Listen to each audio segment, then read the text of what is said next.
Chapter 1. The New Americans. The Salinas Valley is long and narrow, and it lies between two mountain ranges in Northern California. The Salinas River twists and turns through the center until it falls at last into Monterey Bay. I remember the Gabilan Mountains to the east of the valley. They were light and sunny and lovely, and they invited you to climb into their warm foothills. The Santa Lucias stood up darkly against the sky to the west, and they were unfriendly and dangerous. I always loved the east and feared the west, but I don't know why. Maybe it was because the morning came over the peaks of the Gabilans and the night approached from the Santa Lucias. The floor of the Salinas Valley was wide and flat. After a rainy winter, the valley was carpeted with spring flowers of all colors, bright blue and white, burning orange, red, and mustard yellow. In the shade of the oak trees, green plants grew and gave a good smell. In June, the grasses on the hills turned gold and yellow and red. The soil in the valley was deep and rich, but in the foothills it was poor and thin. There were good years, when the rainfall was plentiful, but there were also very bad years. The water came in a 30-year cycle. There would be 5 or 6 wet, wonderful years, followed by 6 or 7 good years. Then came the dry years, when the earth dried and cracked and the streams stopped. The grass was scarce, the cattle grew thin, and a hot, dry wind blew dust down the valley. Then the farmers and the ranchers hated the Salinas Valley. Some families would sell out for nearly nothing and move away. During the dry years, the people forgot about the rich years, and when the wet years returned, they lost all memory of the dry years. It was always that way. The first people who lived in the Salinas Valley were the Indians. They lived on insects, nuts, and shellfish. Then came the soldiers and priests sent by the King of Spain. They explored the land greedily for gold and souls. They made maps and named everything they saw. Buena Vista was a beautiful view, Laguna Seca was a dry lake, and Salinas was white like salt. After that came the Americans, even greedier because there were more of them. They occupied the valley land first, then moved into the foothills. Soon there were wooden farmhouses and growing families wherever there was water. The farmers planted square fields of corn and wheat and long lines of trees to protect the topsoil from the wind. The trails between the farms became roads. Stores and workshops opened along the roads, and little towns grew up around them: Bradley, King City, Greenfield. And this is the way the Salinas Valley was when my grandfather brought his wife and settled in the foothills east of King City. I must depend on stories, old photographs, and memories to tell you the story of the Hamiltons. Young Samuel Hamilton and his wife came from the north of Ireland in around 1870. He was the son of small farmers, not rich, but not poor. They were well educated and well read, and they were related to great families as well as humble ones. I do not know why Samuel left that green land. He was not a political man, so he surely was not a rebel. He was perfectly honest, so it was not the police.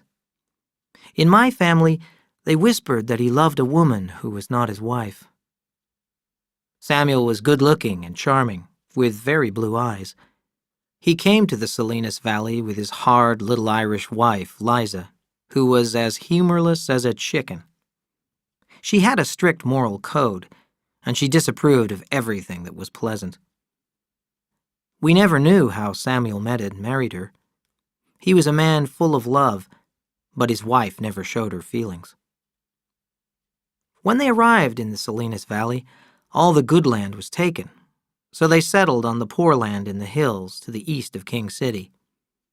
Samuel took one piece of land for himself, one for his wife, and another for their unborn child. Over the years, 9 children were born. 4 boys and 5 girls, and more land was added to the ranch each time. If the land had been good, the Hamiltons would have been rich, but the soil was poor and there was no water, so their cattle stayed thin even in good years. Samuel was full of energy and invention. He built a house and a barn and a blacksmith shop. He was a good carpenter and clever with his hands, but he never made any money. He built a machine for digging wells, and he found water on other men's land, but not on his. And he invented another machine that harvested other farmers' wheat. Other men took Samuel's ideas and made money from them, but he never did. Men came from all over the valley to his blacksmith shop. He repaired their tools and replaced their horseshoes, but he was not a businessman. His customers promised to pay him after the harvest, then after Christmas. Then they forgot, and he did not know how to remind them. Men also came to the blacksmith's shop just to visit Samuel. They loved to listen to his rich, deep voice as he talked about the world outside the Salinas Valley. He had a gift for telling stories, and there were always 3 or 4 men standing around him as he hammered. They brought whiskey, too, and drank it away from Mrs. Hamilton's watchful eye. Samuel was a good listener, and people trusted him with their secrets. He had some knowledge of medicine as well, and a gentle touch. He delivered all of his own children, and neighbors often called him to help with a difficult birth. There were not many doctors at that time. Soon all the land was settled in the foothills around the Salinas Valley. It was given by the government to people who agreed to build on it. Many settlers took more land than they needed because in Europe land meant wealth.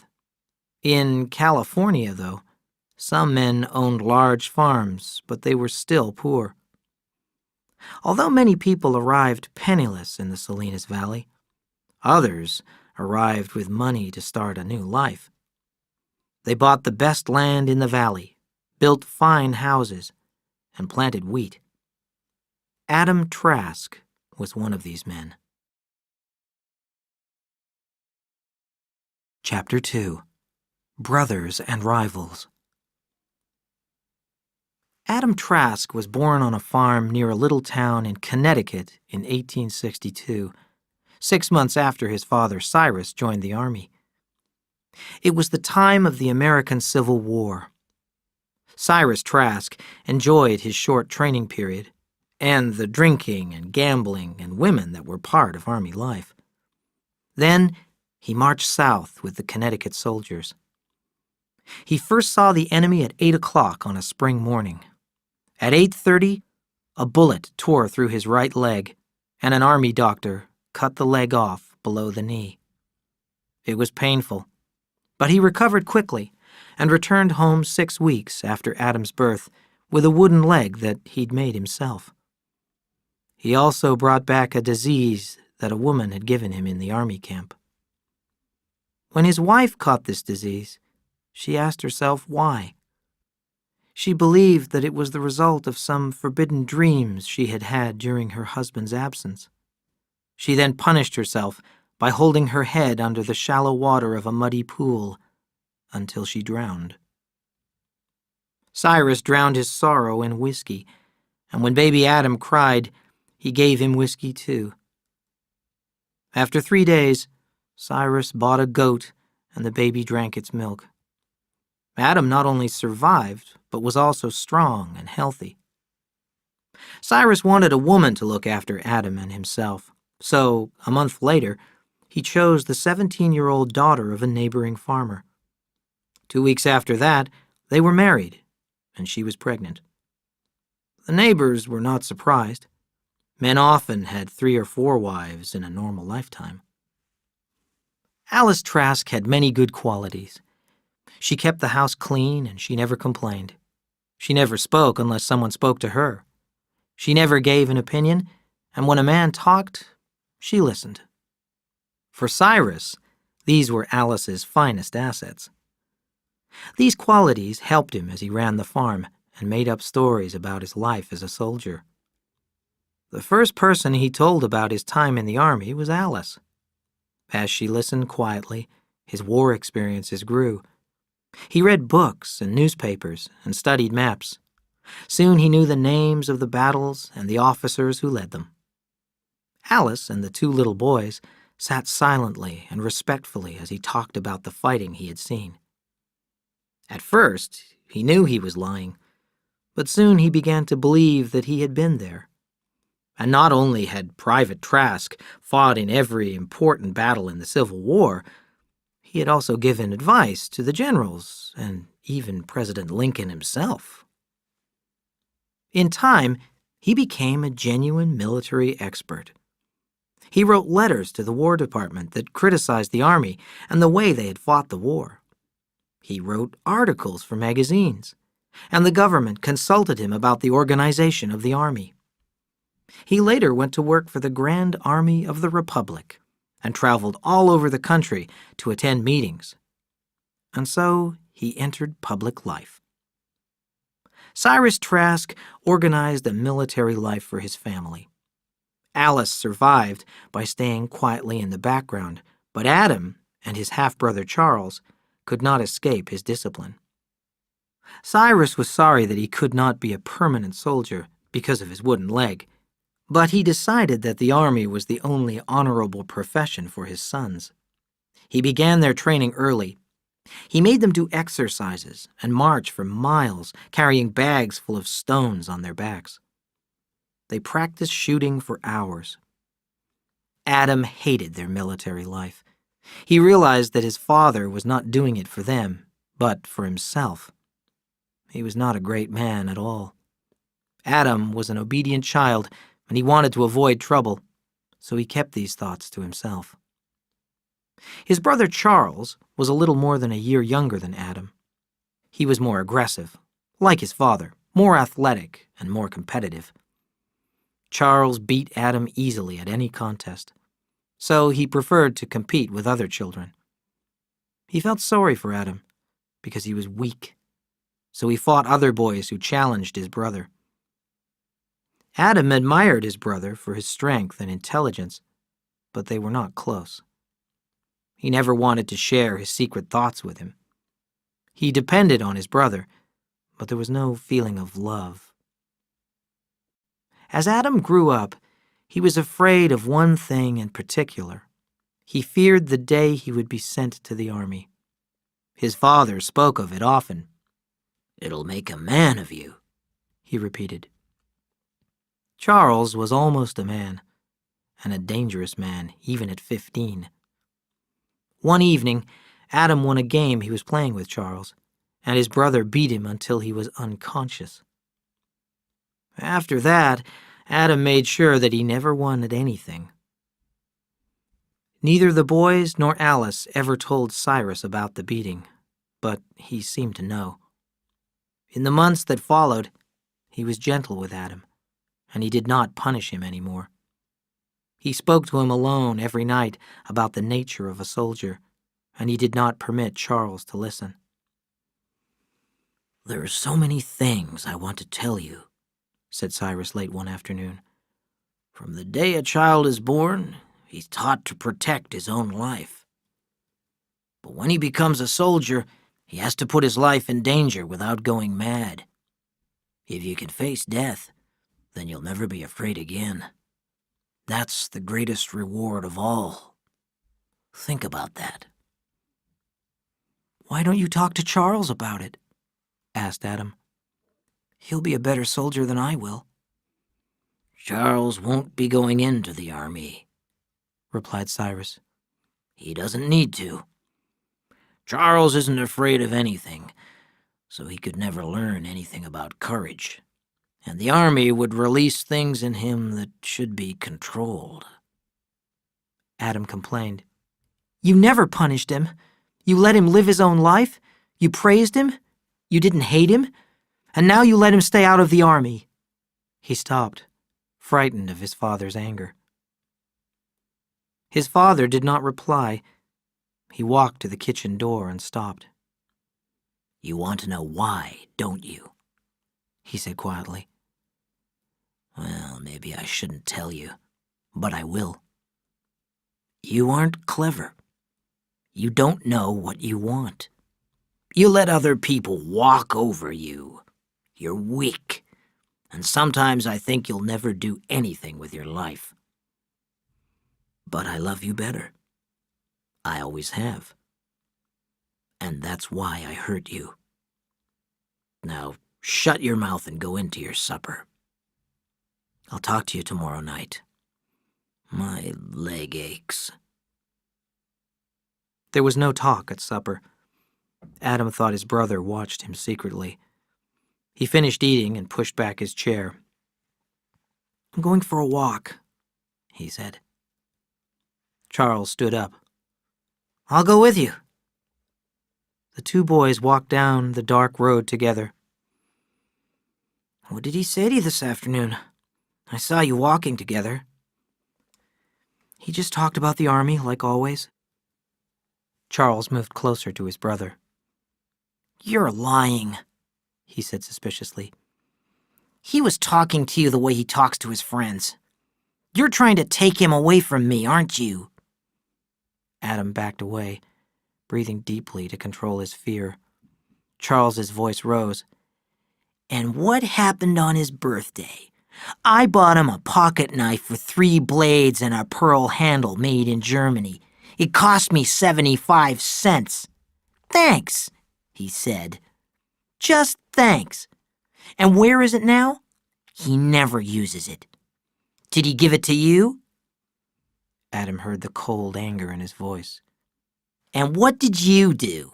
You picked up a little dog from the side of the road and you gave it to him.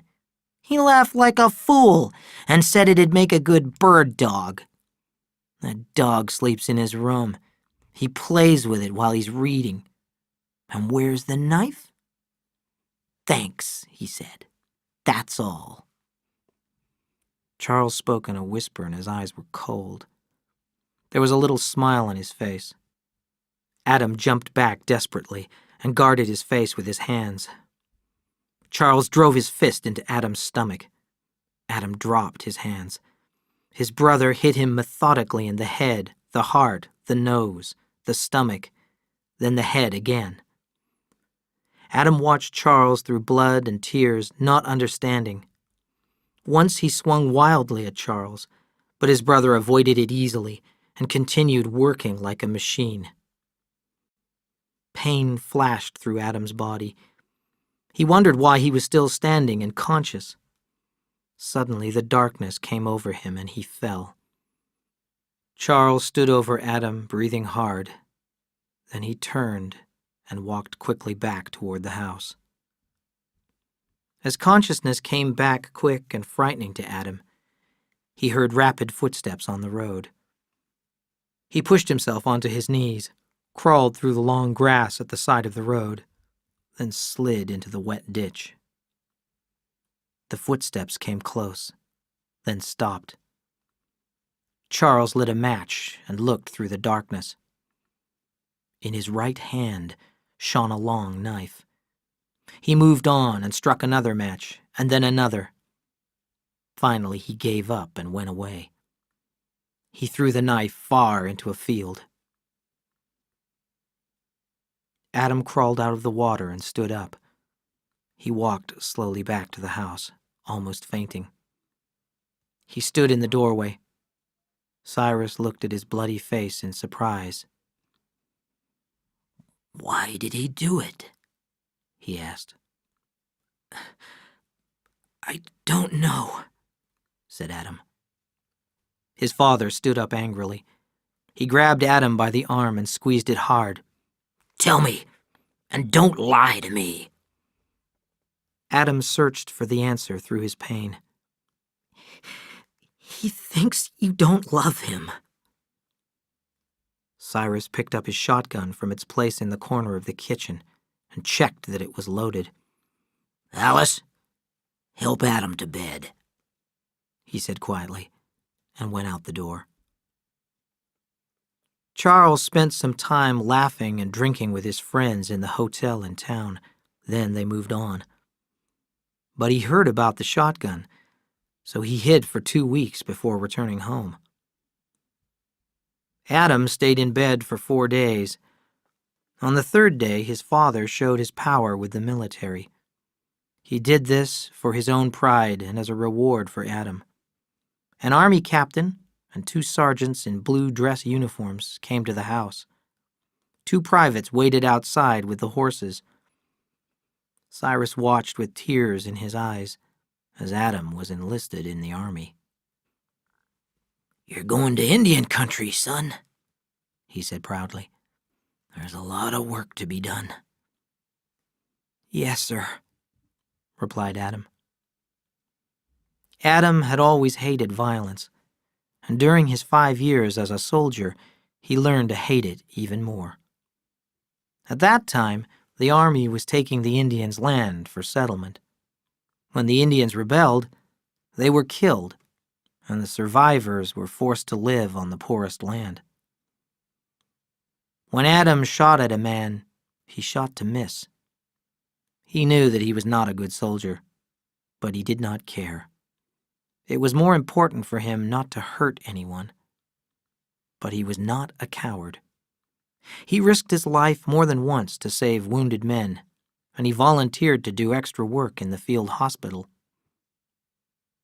Charles wrote regularly to his brother. He told him about the farm, about Alice's death and their father's move to Washington. Charles wrote many things that he could never say, and a closeness grew that neither of them could have imagined. Adam kept one letter because he did not understand it. Charles gave all the news, then the handwriting changed. "I want to talk about something. Why didn't our father use that knife? It was a good knife, and he needed one. If he'd even kept it in his pocket, I wouldn't have gone after you. But I had to. I've never thought like this before. Now I feel like something's not finished. I should be there, and you should be here." The letter was unsigned. Maybe Charles had not intended to send it. Adam shivered every time he read it, but he did not know why. Chapter 3. Growing Up. On the ranch, the little Hamiltons began to grow up, and every year there was a new one. The first boy was George, a tall, handsome boy, gentle and polite, and the sinless boy grew to become a sinless man. After him was Will, short and heavy and full of energy. He was a hard worker, and he wanted to be like everyone else. He was suspicious of new ideas. Maybe that was because his father was different from other men, and Will was embarrassed. When he was growing up, the people of the Salinas Valley still did not trust Samuel. He was not only a foreigner and an Irishman, but he also had strange ideas. He was interested in philosophy and music and poetry and art, and he loved to read. Those things were only for the rich, not for the poor. In time, the Salinas Valley grew fond of Samuel, but Will's ideas were already formed. Will made money easily. When he started raising chickens, the price of eggs went up. He bought a share of a little store, and soon he had stores in several different towns. He bought a bicycle shop, and before long, he started selling Ford cars. Tom, the third son, was full of energy and ideas. When he was happy, he was very happy. But when his dog died, the world ended. Joe was the last son.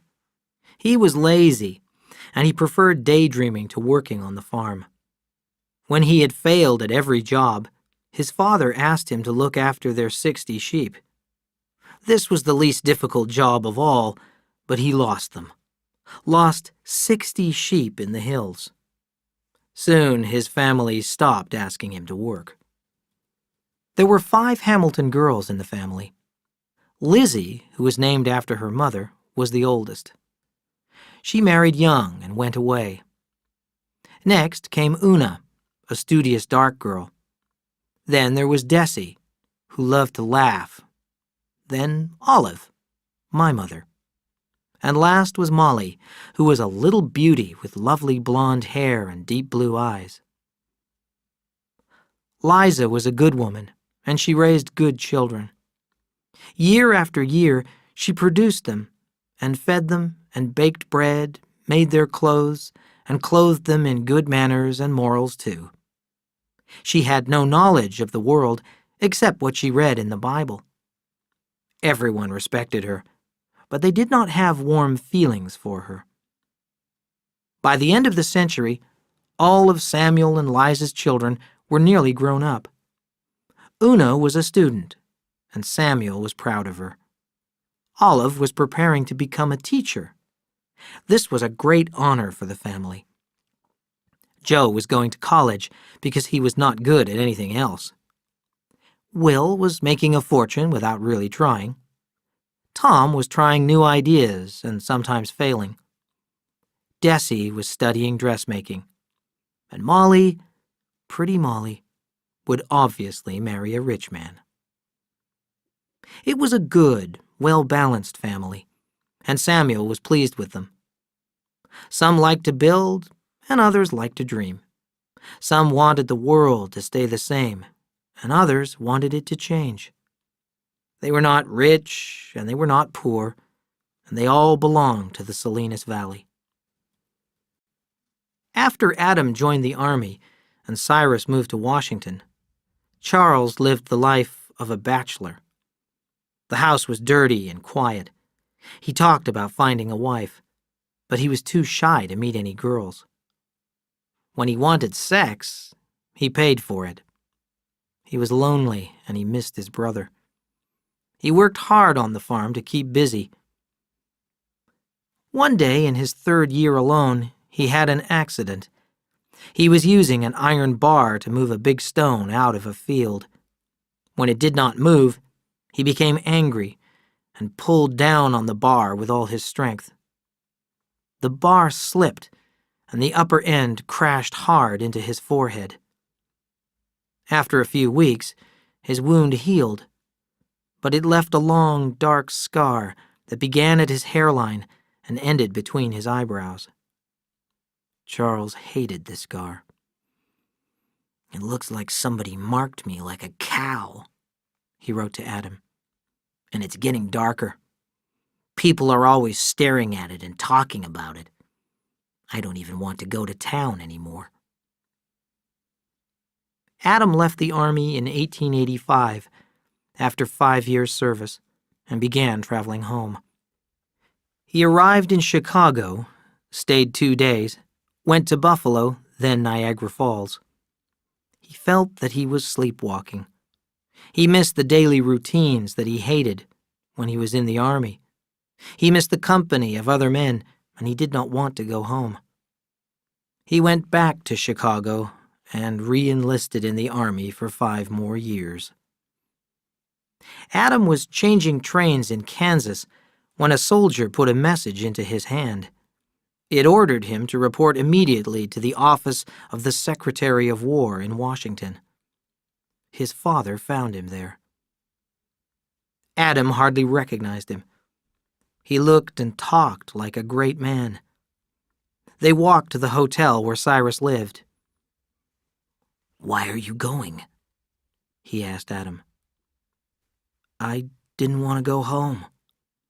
"I have influence," said Cyrus. "I can have you sent to Washington. You can work for me." Adam felt like a little boy again, but he resisted the feeling. "I want to go back where I was," he said quietly.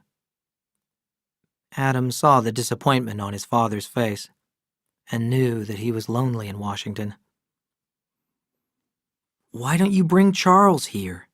he suggested. "No, he's better where he is," replied Cyrus. Charles had looked forward to Adam's return. He had hired a woman from the town to clean the house from top to bottom. He waited and waited, but his brother did not come. Adam finally wrote a year later. but Charles did not reply right away. Time had done its work, and the brothers were strangers. Time passed quickly for Adam. He followed the familiar routines of the army without thinking, and he became a sergeant. Just before leaving the army in 1890, he wrote to Charles, "This time I'm coming home." Charles did not hear another word from him for 3 years. Adam wandered from one town to another, and by spring he had no money. He joined the army of restless men who were moving around the country in the 90s. Sometimes they worked, and sometimes they begged or stole. They followed the sun, moving north and east in spring, then south and west in fall. They walked or hid on the trains, and they camped outside the towns at night. Adam became an expert tramp. He worked when he could, or he knocked on doors and asked for food. Sometimes he stayed with a woman. He spoke like the people around him, so he did not attract attention. He learned how to avoid the police, until one day when he was arrested for vagrancy. He was in Florida on his way home. The sheriff's men put him in jail, and the judge sentenced him to 6 months on a road gang. That is how the roads were built in those days. The prisoners were guarded by men with shotguns by day and chained together at night. The guards whipped a man if he resisted or rebelled. Adam knew that they were afraid of the men. He had learned from his days in the army that a frightened man is a dangerous man, so he stayed calm at all times. But as soon as they released him, he was arrested again. They gave him 6 more months. During his second 6 months, he completely hid his personality. The guards were not afraid of him, so they trusted him. They put him to work cleaning the camp and filling the water buckets. Then, 3 days before the end of his sentence, he escaped by swimming down the river. He broke into a store 5 days later and stole some clothes. He traveled by night and ate vegetables and fruit from farms. Charles received very few letters, so when a thick letter arrived from a firm of attorneys in Washington, he sat down at the kitchen table and read it carefully. His father was dead. The attorneys were sorry about his father's death, but they were excited too. There was more than $100,000 in Cyrus Trask's bank account. In his will, he had left half to Adam and half to Charles. Charles was puzzled. He did not want to think about it. He wanted Adam to come home. He put the letter into a drawer in the kitchen table, but he kept asking himself the same question. Where had his father got it? A few weeks later, a boy brought him a telegram from the train station. Urgent. Send $100. Coming home, Adam. When Adam came walking out from the village, Charles hurried up to him and shook hands. "Father's dead," said Charles. "I know," replied Adam. "They told me at the station." "It was a big funeral," said Charles. "The vice president was there, and the president sent flowers." He went on talking, but Adam was not listening. He looked at his brother, suddenly amazed. "I'm not afraid of him anymore," he thought. Why not? Was it the army? Or the chain gang? Or father's death? He smiled happily as he spoke. "Charles, I know you want to tell me something, so hurry up and say it." Charles raised his head. "I can't beat him anymore," he thought miserably. "I want to ask you one question first," he said.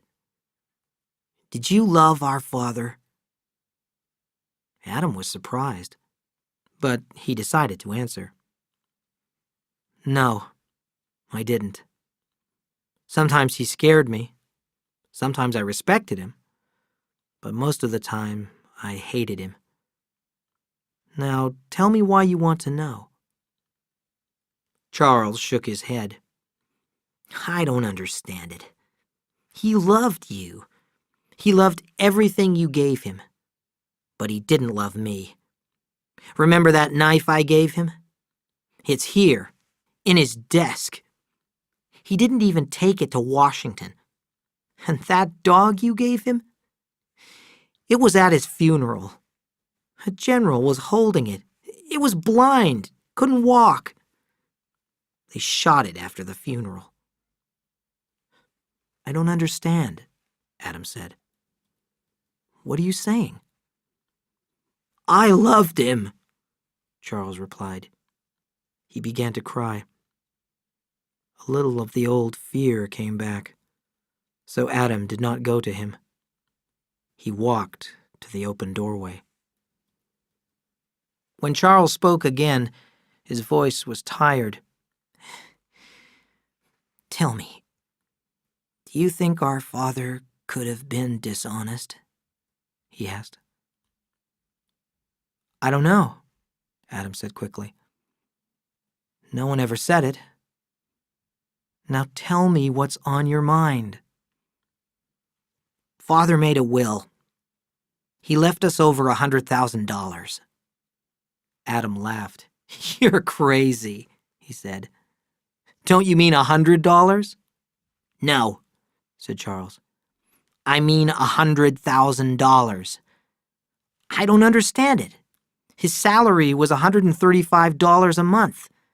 Where did it come from?" "Maybe he invested it," suggested Adam. "He knew some big men in Washington." "And there's more," said Charles unhappily. "Our father went into the Union Army in June 1862. He had 3 months training here in Connecticut. He finished in September. He marched south. On October 12th, he was hit in the leg and sent to the hospital. He came home in January. He wasn't at any of the battles he talked about." Adam shook his head in disbelief. "What are we going to do?" Charles asked anxiously. "Everyone will know that our father stole the money." "I don't believe that he stole it," replied Adam. "And I believe that he fought in the war." He thought for a minute. "Anyway, it doesn't matter. We'll use the money well. Maybe we'll stay here and maybe we'll go to California." "I couldn't ever leave here," said Charles. "We'll see," said his brother. "There's no hurry." Chapter 4. An Evil Beauty. There was something wrong with Kathy Ames when she was born, but nobody knew because it was invisible. She was born without kindness or a conscience. She was a pretty child, with lovely golden hair, and she became a pretty woman. She had delicate arms and legs and tiny hands and feet. She spoke softly and sweetly, especially when she wanted something. Her small, heart-shaped face and her wide-apart blue eyes made her look innocent. Nobody could see the evil in her soul. Kathy was a liar, but she did not lie like other children do. Her lies were not daydreams, when a child imagines that something is real. Those lies are harmless. She lied to escape punishment, or work, or responsibility. She was a good liar because she stayed close enough to the truth that one could never be sure. Everyone in the world has hidden desires and vices that they are ashamed of. Most people control these feelings or satisfy them secretly. Kathy knew how to recognize them in other people, and she used this information for her own gain. She was very young when she discovered that sex is the most disturbing urge that humans have, causing feelings of jealousy, pain, and helplessness. And in those days, the subject was unmentionable and unmentioned. Kathy could use her sexual power to control almost anyone. She never felt the blind helplessness of love herself, so she always kept her advantage. She coldly experimented on other people and so developed her power. Kathy was 14 when she entered high school, and she was an excellent student. One of her teachers was a pale, serious young man called James Grew, who had had a religious education and little experience of the world. Then, one day, it was noticed that a flame leaped in him, and some force shone in his eyes. James Grew became a man. He walked on his toes and sang to himself. He was never seen with Kathy, and no relationship was even suspected. And then the flame went out. He was seen in church at night on his knees. Then James Grew was found lying in the church one morning. He had shot himself in the head. He had left no letter, and nobody knew why he had done it. The whole town was talking about it. At dinner, Kathy sat silently, smiling secretly to herself. Her mother turned to her. "You saw him every day at school, Kathy. Has he seemed sad lately? Did you notice anything?"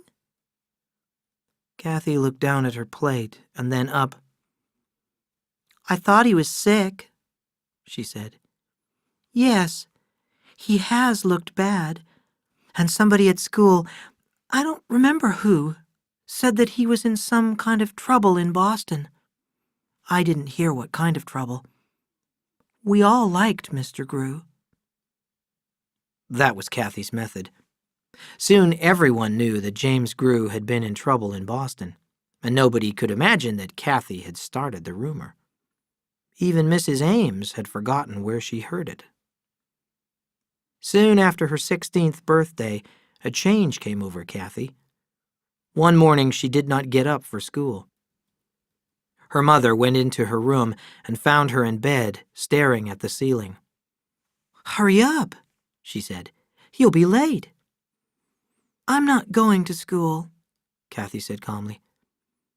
"I'm never going to school again." Her mother's mouth fell open. "What do you mean? What are you going to do?" "I don't know yet," said Kathy. "I think I'll go away." "You wait until your father comes home." Kathy turned her head very slowly and looked at her mother. Her eyes were expressionless and cold. And suddenly Mrs. Ames was afraid of her daughter. She went out quietly and closed the door. That evening, Mr. Ames, hating what he had to do, gave a lecture to his daughter. He spoke of her duty to her parents. Toward the end of his speech, he noticed that she was not listening. He became angry and began to threaten her.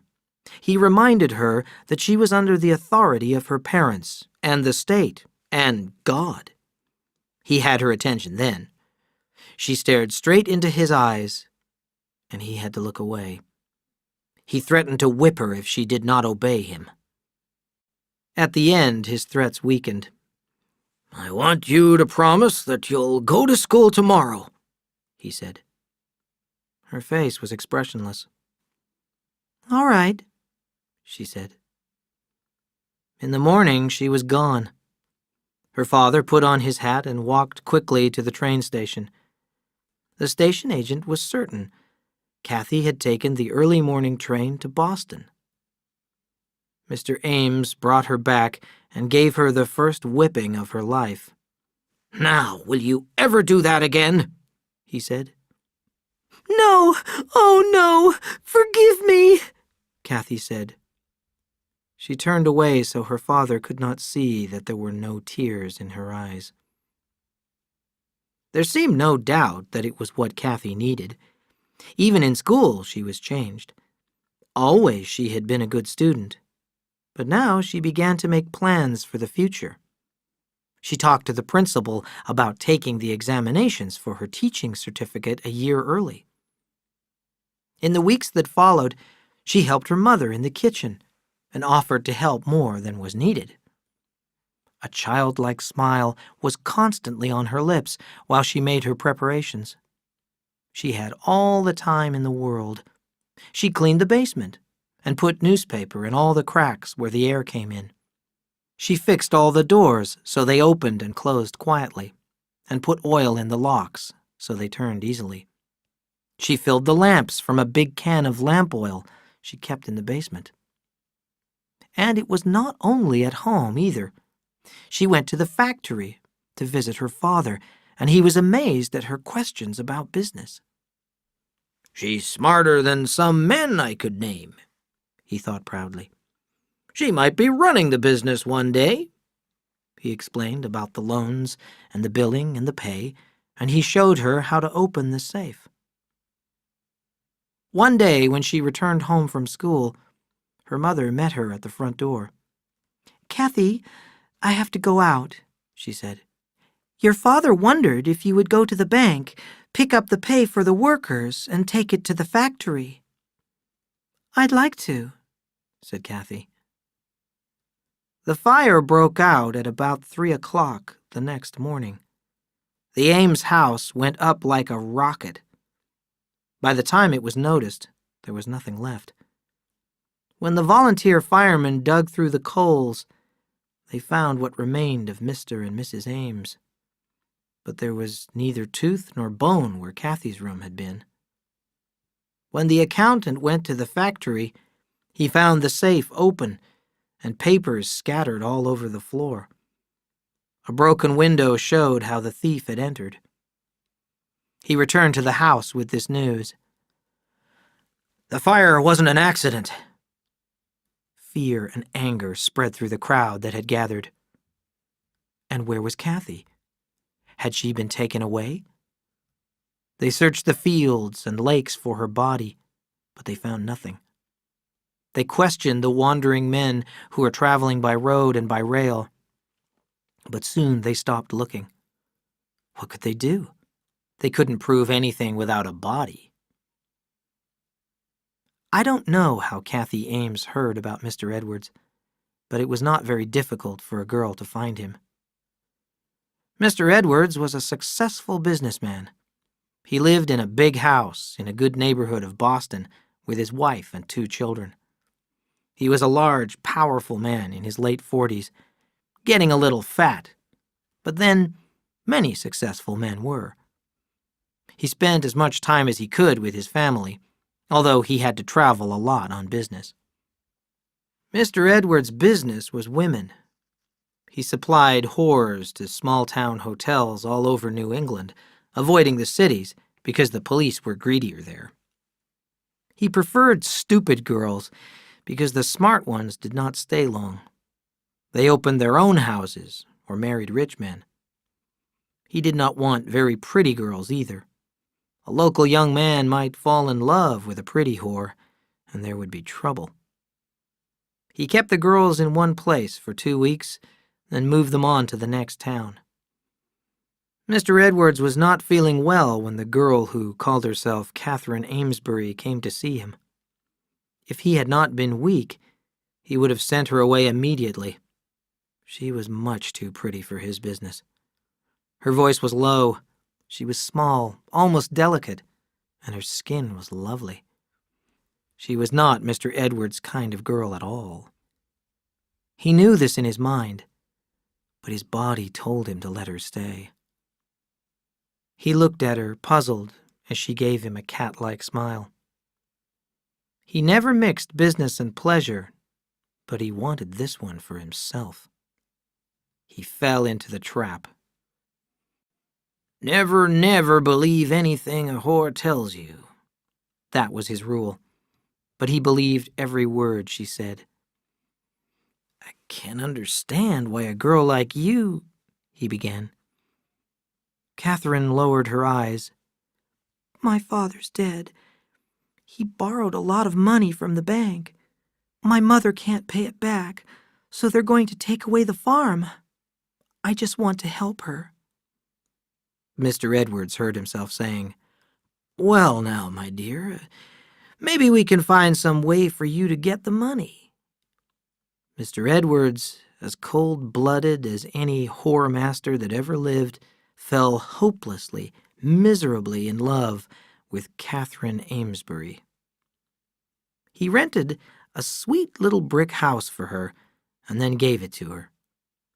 He had never been so unhappy. He wanted to trust her because he loved her, but he knew from experience that he could not. He tried to buy her love with presents and with money. When he was away from her, he was sick with jealousy. Was she seeing other men? His business suffered. Catherine knew how to make him jealous. When she knew he was coming to visit, she was never there. When she would return in the late afternoon and find him waiting for her, she would explain, "I was shopping. I have to go shopping, you know." She made it sound like a lie. She let him know that she was not quite satisfied with their sexual relations. He became nervous and unhappy. She needed money, so she stole it from him. She sold the jewelry he had bought her, then said she had lost it. She could not sell the house, so she mortgaged it. Mr. Edwards knew, but said nothing. He was too afraid of losing her. One evening his key did not fit the lock. She said she would give him the key, but she never did. When he went to see her, he never knew if she was home or not.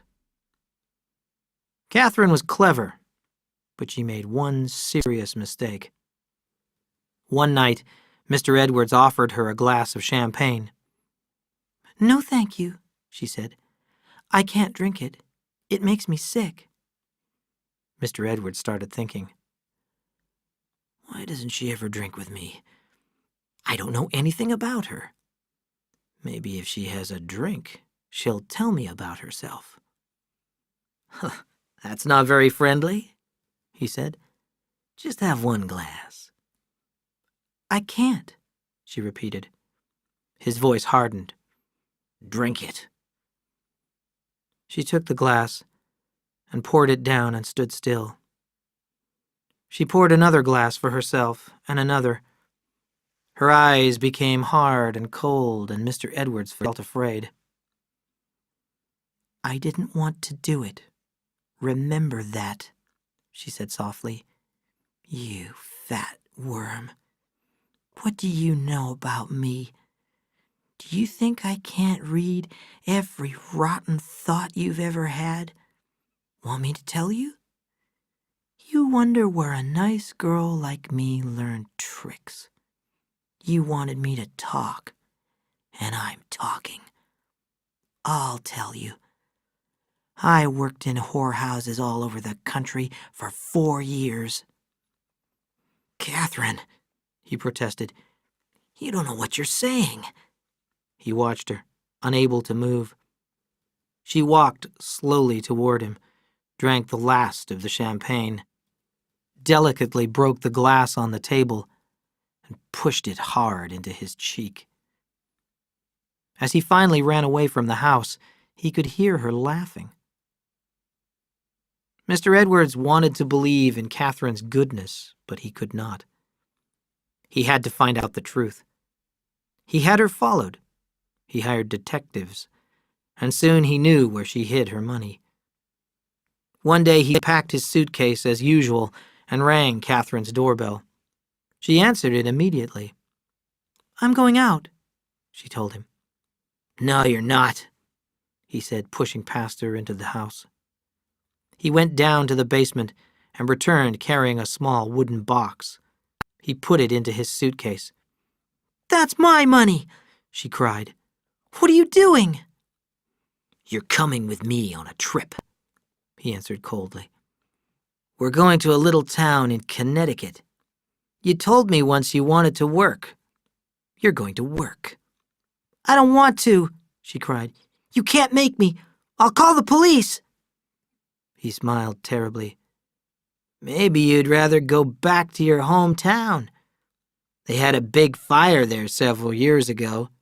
Do you remember that fire? She could think of only one plan. She must go along with him and wait for a chance. She thought about the knife in her purse. In the small town, they got off the train at dusk, then walked down a dark street and into the country. Mr. Edwards thought he knew what he intended to do. He meant to whip her and put her in one of the rooms at the hotel, whip her and move her to another town until she was of no use anymore. Then he would throw her out. He grabbed the purse out of her hand and threw it over a wall. He knew about the knife.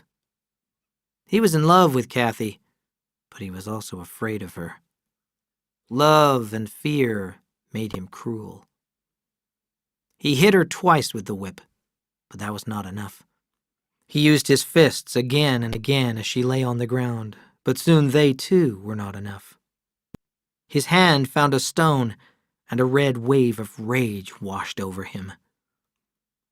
Later, he looked down at her beaten face and listened for her heartbeat, but heard only his own. He ran away crying, leaving the whip, the suitcase, and the box of money. Catherine was lucky to be alive. She was a long time unconscious and a long time half-conscious. She realized her arm was broken and that she must find help if she wanted to live. She dragged herself along the dark road, looking for help, turned in at a gate, and almost reached the steps before she fainted.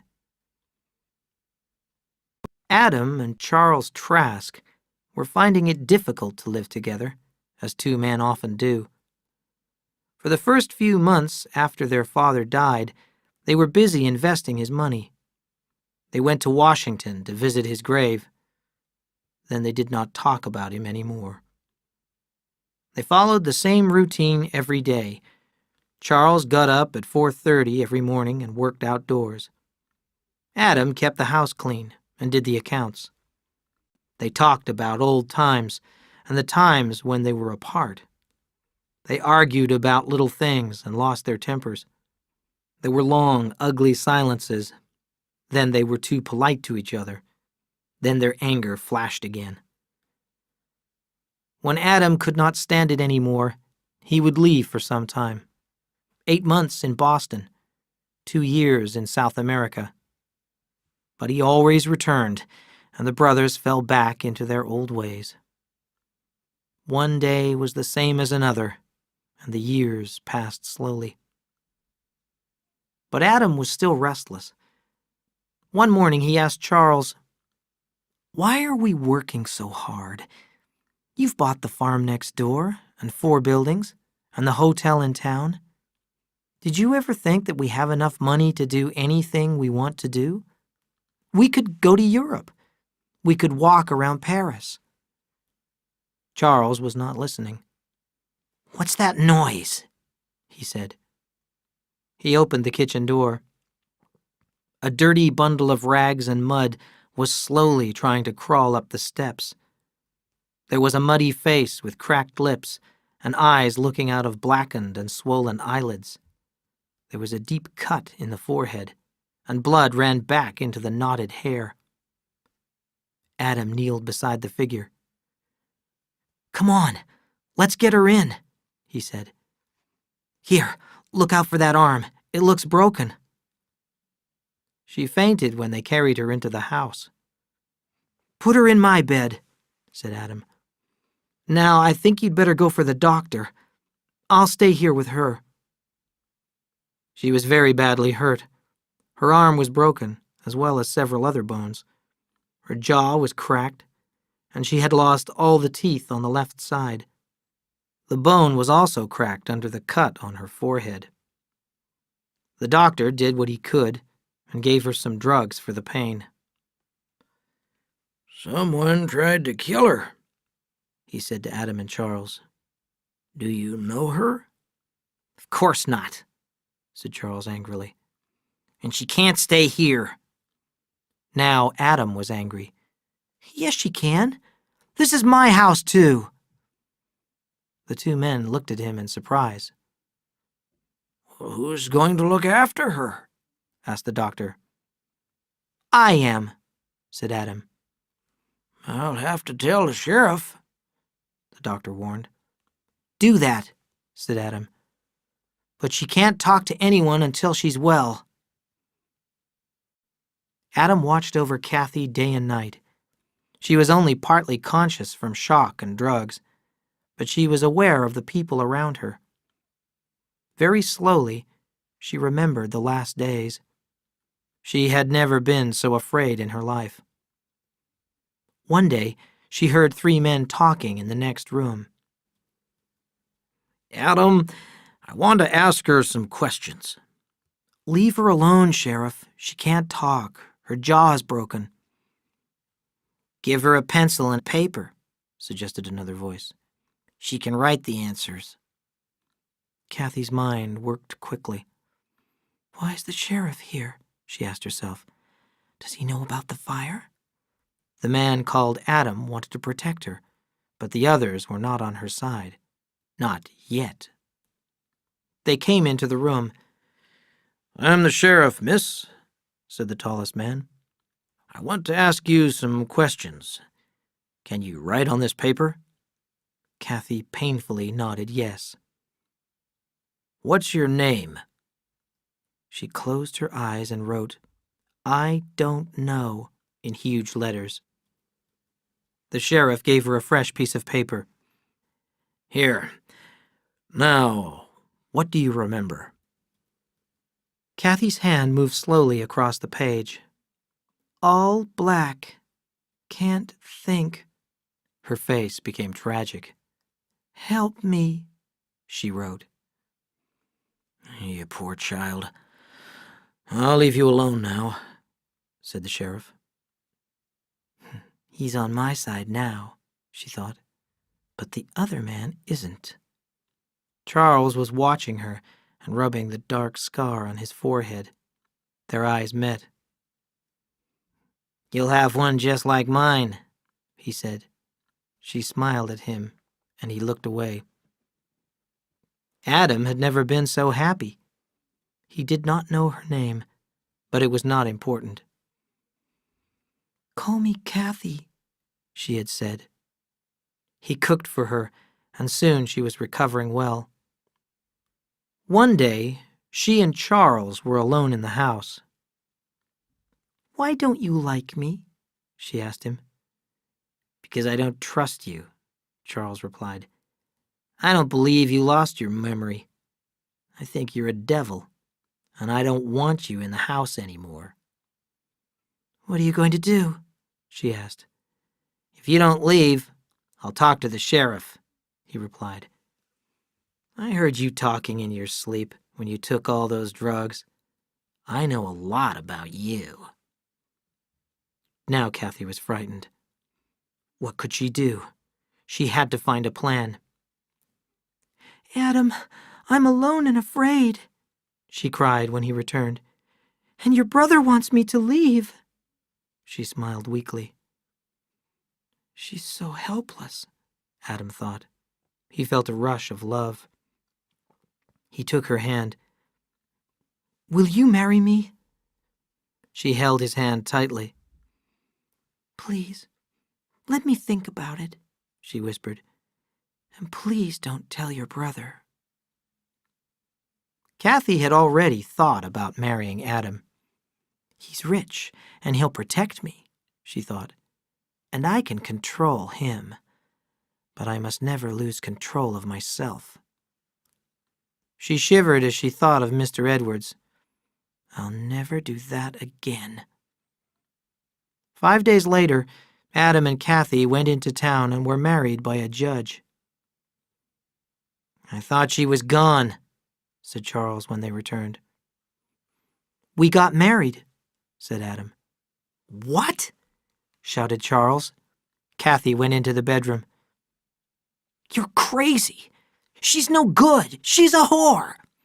"Charles," Adam said angrily, "don't talk about my wife like that." "Wife?" said Charles. "That's not a wife. That's an alley cat. I won't live under the same roof as her." "You won't have to," replied Adam. "You can buy my half of the farm. We're leaving." Charles went out and banged the door behind him. Kathy made 2 cups of tea and took them into the bedroom.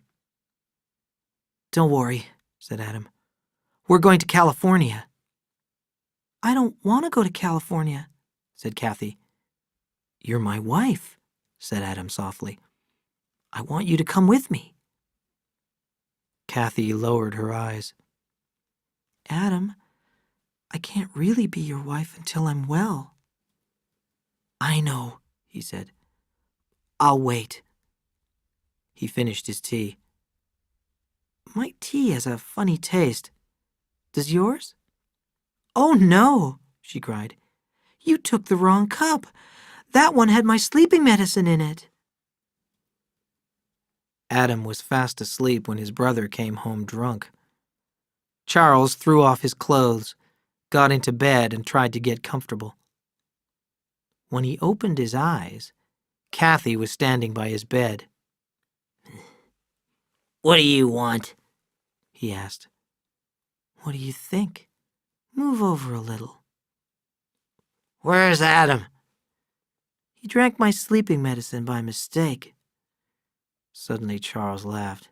"The poor bastard," he said, and he threw back the blanket to receive her. End of CD 1. Chapter 5. New Lives. In 1900, the year of a fresh new century, Adam Trask was a new man. All his life had been dull and gray, full of disappointment and regret. Then a kind of glory lit up his mind. His spirit rose flying and released him from fear and bitter memories. All the nerves in his body came alive, colors were brighter, and every breath was sweet. And this glory came to Adam through Kathy. I have said that Kathy was evil, but that does not matter, because we all have evil hidden away inside us. But when Adam saw Kathy, he saw an image of beauty and tenderness, a sweet and holy girl, and a clean and loving wife. Nothing she said or did could change his mind. He could not see the anger in his brother's eyes, or the way he looked at Kathy. He sold his share of the farm to Charles, took half his father's money, and left for California with Kathy. He had read the railroad company's advertisements for the beauty and richness of the West, so they took the train across the continent to the Salinas Valley. Adam wanted to put down roots and start a family, so he took his time. He bought a horse and carriage and drove happily from farm to farm, talking to the earlier settlers about soil and water, climate and crops, prices and equipment. The people of the valley listened to his plans and dreams, and they were pleased that he had come to live there. He had only one worry, and that was for Kathy. She was not well. One morning she stayed at the hotel while Adam went out. When he returned, he found her almost dead from loss of blood. When Dr. Tilson arrived, he examined Kathy. Then he asked Adam to wait downstairs. The doctor closed the door behind him and came back to the bed. "Why did you do it?" Kathy's mouth was a thin, tight line. "Does your husband know you're pregnant?" Her head moved slowly from side to side. "What did you do it with?"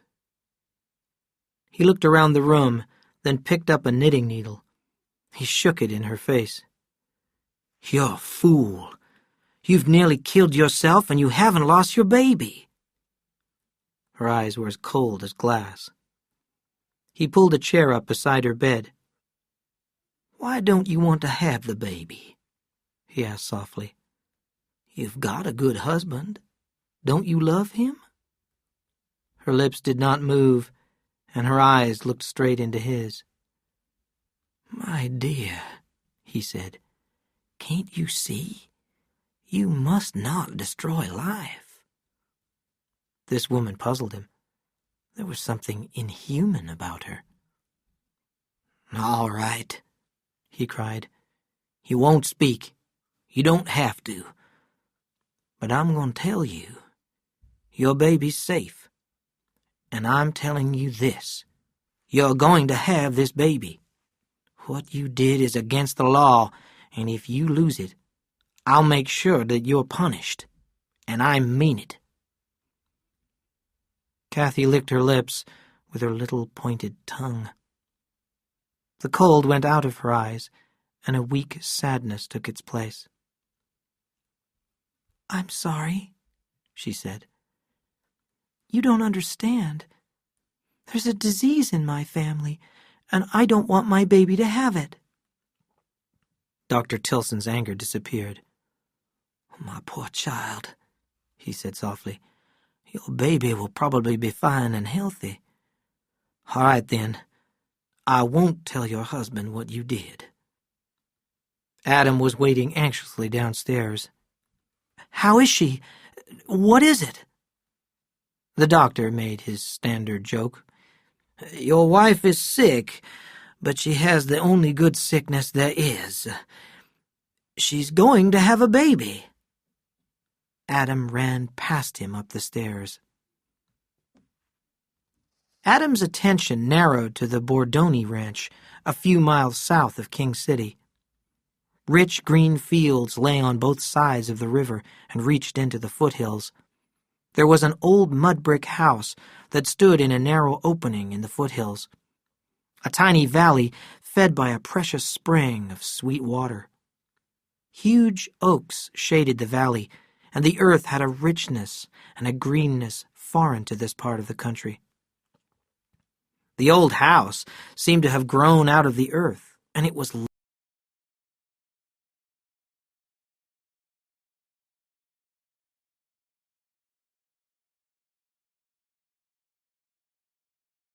Adam Trask refused to buy in a hurry, and Bordoni was asking a high price, pretending not to care whether he sold or not. Bordoni knew Adam was going to buy his land long before Adam knew it. Where Adam settled, he intended to stay, and to have his unborn children stay. He drove and rode and walked over every foot of the land and picked up the soil in his hand. He inquired about the small wild plants of field and riverside and hill. In damp places, he knelt down and examined the animal tracks in the mud. Mr. Bordoni watched him and poured him glasses of wine made from his own grapes. Over and over, Adam asked Kathy's opinion of the place. "Do you like it? Would you be happy there?" He did not notice that she did not reply. He thought that she shared his enthusiasm. He spoke about it to the men who gathered in the King City Hotel. "It's water I'm thinking about," he said one evening. "I want to farm this land. I wonder how deep you'd have to dig to bring in a well." "Ask Sam Hamilton," said a rancher. "He knows all about water. I'll take you to see him tomorrow." The two men drove the horse cart past the wooden house to the blacksmith shop. Adam saw a big man with a white beard and laughing blue eyes. He wore clean work clothes, but his hands were black. "This is Mr. Adam Trask from the East," said the rancher. "He's come here to settle." "I'm glad," said Samuel. "He's brought you a little present," continued the rancher. Samuel looked quickly toward the house. "You can bring it into the shop, but don't let the sun shine on it," he said. The three men sat down and passed around the bottle. "I want to ask you about water," said Adam. "I can find water nearly everywhere except on my own land," replied Samuel. "I'll come and look at it." The next day, Adam drove out and shook hands with Bordoni, and the ranch was his. Adam sat like a contented cat on his land. He looked at the green line of trees along the river, then over the golden fields on the other side to the rounded foothills. The gardener planted vegetables, and channeled the spring to water it. The workers were building a new barn for the animals he wanted to keep. He had come to start a family and to stay, and he wanted the best of everything. In the corner of his room, there was a pile of advertisements for farm machinery, seeds, and fruit trees. He was glad now that his father had left him a rich man. When he remembered his father's house, the farm, the town, and his brother's face, everything was black. He shook off the memories and planned for the future. He was also happy in the present. When he saw Kathy sitting in the sun, her baby growing inside her, he was filled with joy. If Adam was like a contented cat, Kathy was cat-like too. She knew how to wait. She did not want to be married. She did not want to be in California, and her pregnancy was an accident. She spoke when Adam spoke to her, but she was not interested in his plans. She did not intend to stay. The Chinese cook, Lee, came near her chair under a tall oak tree. "Missy likey tea?" he asked politely. "Yes," she replied, looking at him carefully. She could read any man's mind, but not his. His face was lean and pleasant, and he had a broad, intelligent forehead. His long black hair was tied back with a piece of black silk. He wore narrow cotton pants, flat black shoes, and a blue Chinese jacket. Kathy looked suspiciously at Lee as he left. She was not afraid of him, but he made her uncomfortable. Later that summer, Adam sent Lee to the Hamilton place with a note for Samuel. Adam asked him to come and talk about digging a well for him. Samuel sat in the carriage with Lee, and his old horse followed behind them. "What's your name?" Samuel asked. "Lee. Got more name. Lee, father's family name. Call Lee." "I've read a lot about China. Were you born in China?" "Born here." Samuel was silent for a long time. "Lee, why do you talk like that?" Lee grinned. "Me talkie Chinese talk." Samuel shook his head. "You don't have to talk like that, Lee. Maybe you have your reasons. Anyway, it's not my business." Lee smiled. "I talk like that because I'm Chinese and I'm a servant. People don't expect me to speak good English." "But why are you a servant?" asked Samuel. "There's nothing wrong with being a servant," replied Lee. "A servant is fed, clothed, and protected, so he doesn't worry about anything. And it's a position of power. A good servant can control his master. He can make him afraid or make him happy." As they approached Adam's house, Lee turned to Samuel. "Please don't talk this way when other people are listening. It would confuse them." "All right," said Samuel. "But isn't it a lonely life?" "Yes, it is," replied Lee. "I'm thinking of moving to San Francisco. I'd like to start a bookstore. I probably won't do it, though. I've gotten used to being a servant." Samuel and Adam rode over the land until they reached a flat place. "Do you think there's water there?" asked Adam. "I don't know," said Samuel. "I'll see." He held a long, thin, Y-shaped stick in his hand and walked forward with his arms straight in front of him. Adam watched the end of the stick. First it moved up and down just a little.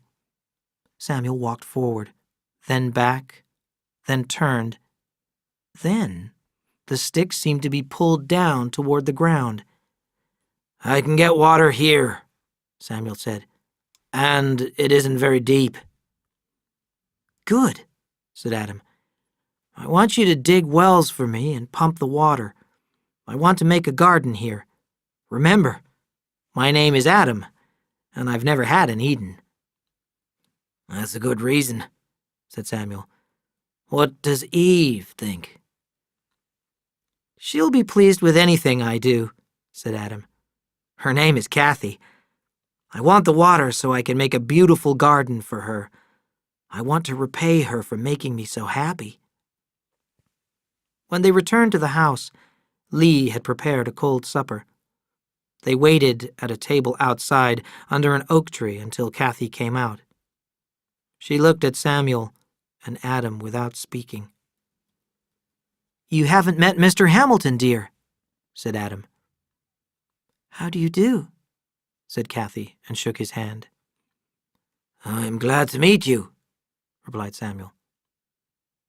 Samuel looked into her eyes, but they communicated nothing.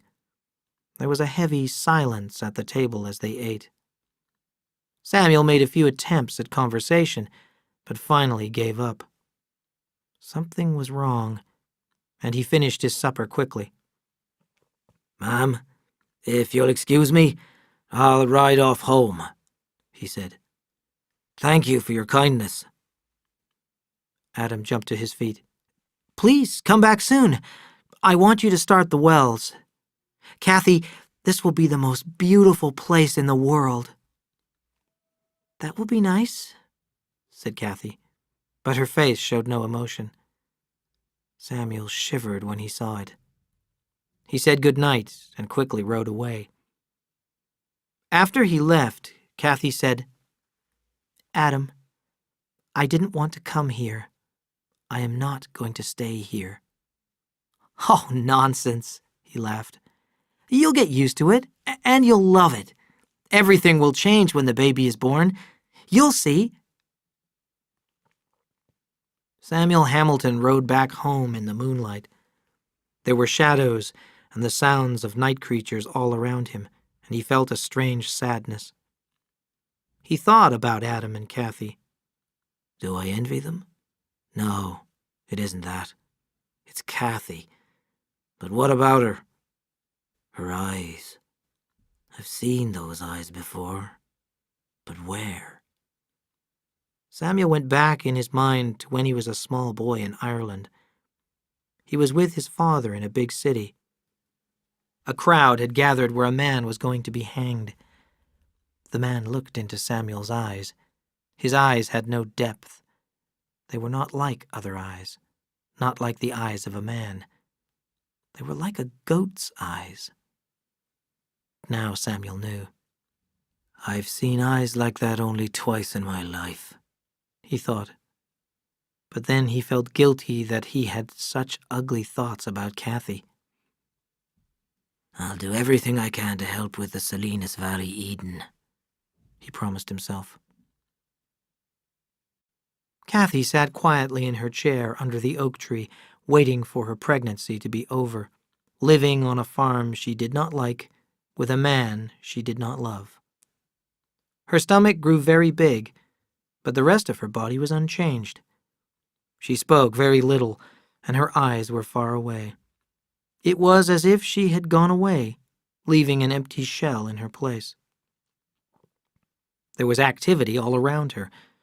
Adam was happily planning his Eden. Samuel and his sons Tom and Joe dug the first well to 40 feet and lined it with expensive new metal, since Adam wanted the best. They moved to another place and started another hole. They slept in a tent beside the work and cooked over a campfire. The Hamiltons had just finished their lunch of bread and cheese and coffee. Somebody's coming fast, said Joe. They could see a horseman riding at full speed toward them. When he came a little closer, they saw that it was Lee. He was breathing heavily. Missy Adam say come! Missy Kathy bad! Come quick! Missy scream! Samuel rode back to the ranch with Lee. He went upstairs, tapped lightly at the bedroom door, and went in. The curtains were closed, and blankets were hung over the windows. He started to pull down a blanket, but Adam stopped him. Leave it, he said fiercely. The light hurts her eyes. Samuel pulled down the blanket and let in the golden afternoon light. Adam, he said firmly, I'm I'm going to ask you to go out of the room and stay out." He turned the key in the lock. "He's upset," he said to Kathy. "He loves you." He had not looked closely at her until now, and he saw true hatred in her eyes, unforgiving, murderous hatred. He stared at her. "I did not come by choice except as a friend," he said. "I don't know your trouble, and I don't care. Maybe I can save you some pain. Who knows? But if you look at me like that, I'll leave you here alone." She made a great effort. It made him shiver to see her face change until it became young and innocent and bravely hurt. It was like one person replacing another. She said softly, "The water broke at dawn." "Good," replied Samuel. "Have you had hard labor?" "Yes." Suddenly her eyes were unseeing and her body went stiff. He waited for her cry, but only a series of low noises came from her throat. After a few seconds, her body relaxed, and the hatred was back in her face. Then she threw her head from side to side as the labor struck again. Good, my dear," he said. "I think it won't be long until your baby's here." He put his hand on her forehead, where her scar showed dark and angry. "How did you get that hurt on your head?" he asked. Her head came up suddenly, and her sharp teeth closed on his hand. He cried out in pain and tried to pull his hand away, but her head twisted and turned. He hit her across the cheek, but it had no effect. Automatically, he did what he would have done to stop a dogfight.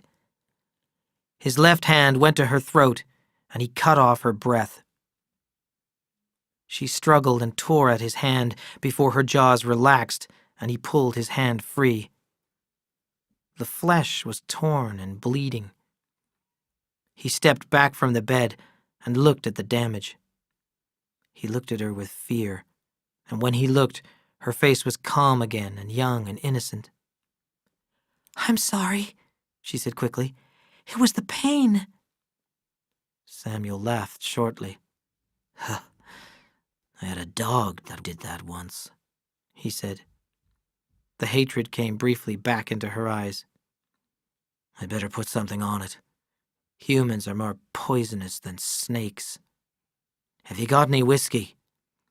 "In the second drawer." He splashed whiskey on his bleeding hand and rubbed it in. He was shaking, and he felt sick, and he was afraid to look back at the bed. He took a swallow of whiskey to steady himself. Samuel told Adam afterwards, "The birth happened before I was ready. Popped out like a seed. I didn't have the water ready to wash him." He pulled the door open, called Lee, and demanded warm water. When he returned, he pointed to a bundle in a laundry basket. "Wash him, Lee," he said, "and don't let him get cold." Samuel turned back to the bed. "Now, dearie, I'll get you cleaned up." He saw something, stared, and went quickly to work. My God, it's another one. Like the first birth, the second was very quick. Lee took the second baby, washed it, wrapped it, and put it in the basket. "You have 2 sons," Samuel said. "2 fine sons. They aren't alike. Each one was born separately. I'll show them to you." "No," Kathy said coldly. "I don't want them. Take them out of the room and send Adam in." In a moment came the sound of tapping from the bedroom. Adam was nailing the blankets over the windows again. For a week, Kathy rested and gathered her strength. On Saturday, she stayed in her bedroom all morning. Adam tried the door and found it locked. "I'm busy," she called, and he went away. In the late afternoon, she sent Lee to King City to buy a baby bottle. Then she went back to her room as evening fell.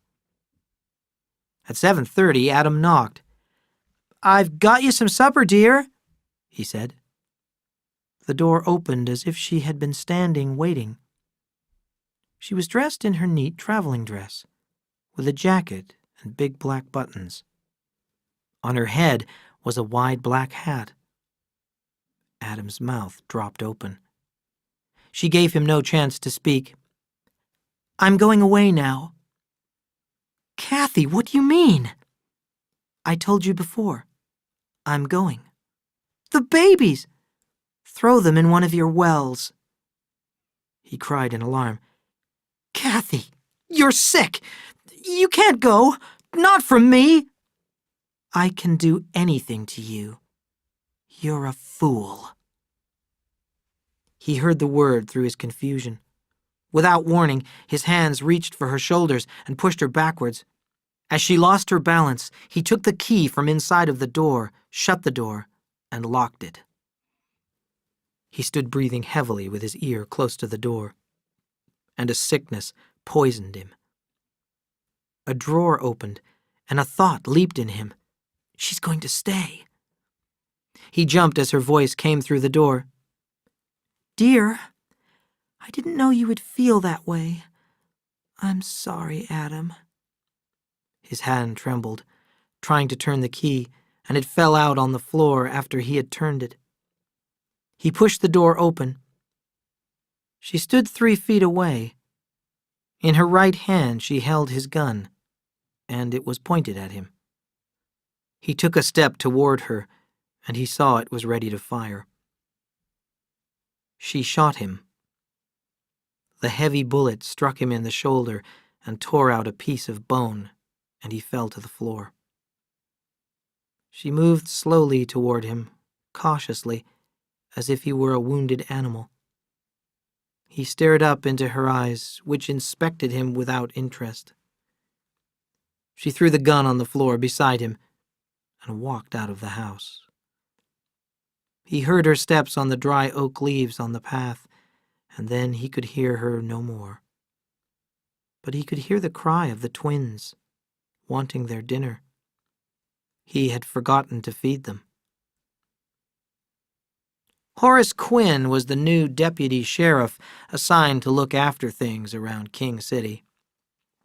When he heard that Adam Trask had been shot, he left for the ranch right away. There was no sound and no movement as he rode in under the oaks. All the workers had been sent away. Adam lay in the big bed where the twins had been born. He was leaning against a big pile of pillows, and a thick, homemade bandage covered the left side of his chest and his shoulder. The skin on his face was pulled tight over his bones, and his eyes were shiny with sickness. Horace said, "Hello, Mr. Trask. Heard you got hurt. Just wanted to see how you were doing. How'd it happen?" An eager look came over Adam's face. "I was cleaning my gun and it went off. I'm not very used to guns." Horace looked away from Adam. "Mr. Trask, you served in the United States Army. Their weapons are rifles and guns. What happened, Mr. Trask?" Adam's eyes seemed to grow larger, and they were red around the edges. "It was an accident," he whispered. "Anybody see it? Was your wife with you when it happened?" Adam did not reply. "I'd like to talk to her." Adam closed his eyes. "My wife is away on a visit." "That's interesting," said Horace. "Your wife had a baby, 2 babies, 2 weeks ago, and now she's gone on a visit. And she didn't take the babies?" Horace leaned over the bed. "Trask," he said loudly. "This isn't just curiosity. This is the law. Now you open your eyes and tell me what happened, or I'll take you into the sheriff even if you are hurt." Adam opened his eyes, and they were blank like a sleepwalker's eyes. "My wife went away," he said. Where did she go? I don't know. We'll have to find her. How long have you been married? Nearly a year. What was her name before you married her? There was a long pause, and then Adam said softly, I won't tell. I promised. Where did she come from? I don't know. Mr. Trask, you're talking yourself right into the county jail. Let's have a description. How tall was she? Adam's eyes shone. Not tall, little and delicate. That's just fine. What color hair? Eyes? She was beautiful. Was? Is. Any scars? Oh, God, no. Yes. A scar on her forehead. You don't know her name, where she came from, where she went, and you can't describe her. And you think I'm a fool. Adam said. She had a secret. I promised I wouldn't ask her. And without warning, Adam began to cry. His whole body shook, and his breath made little high sounds.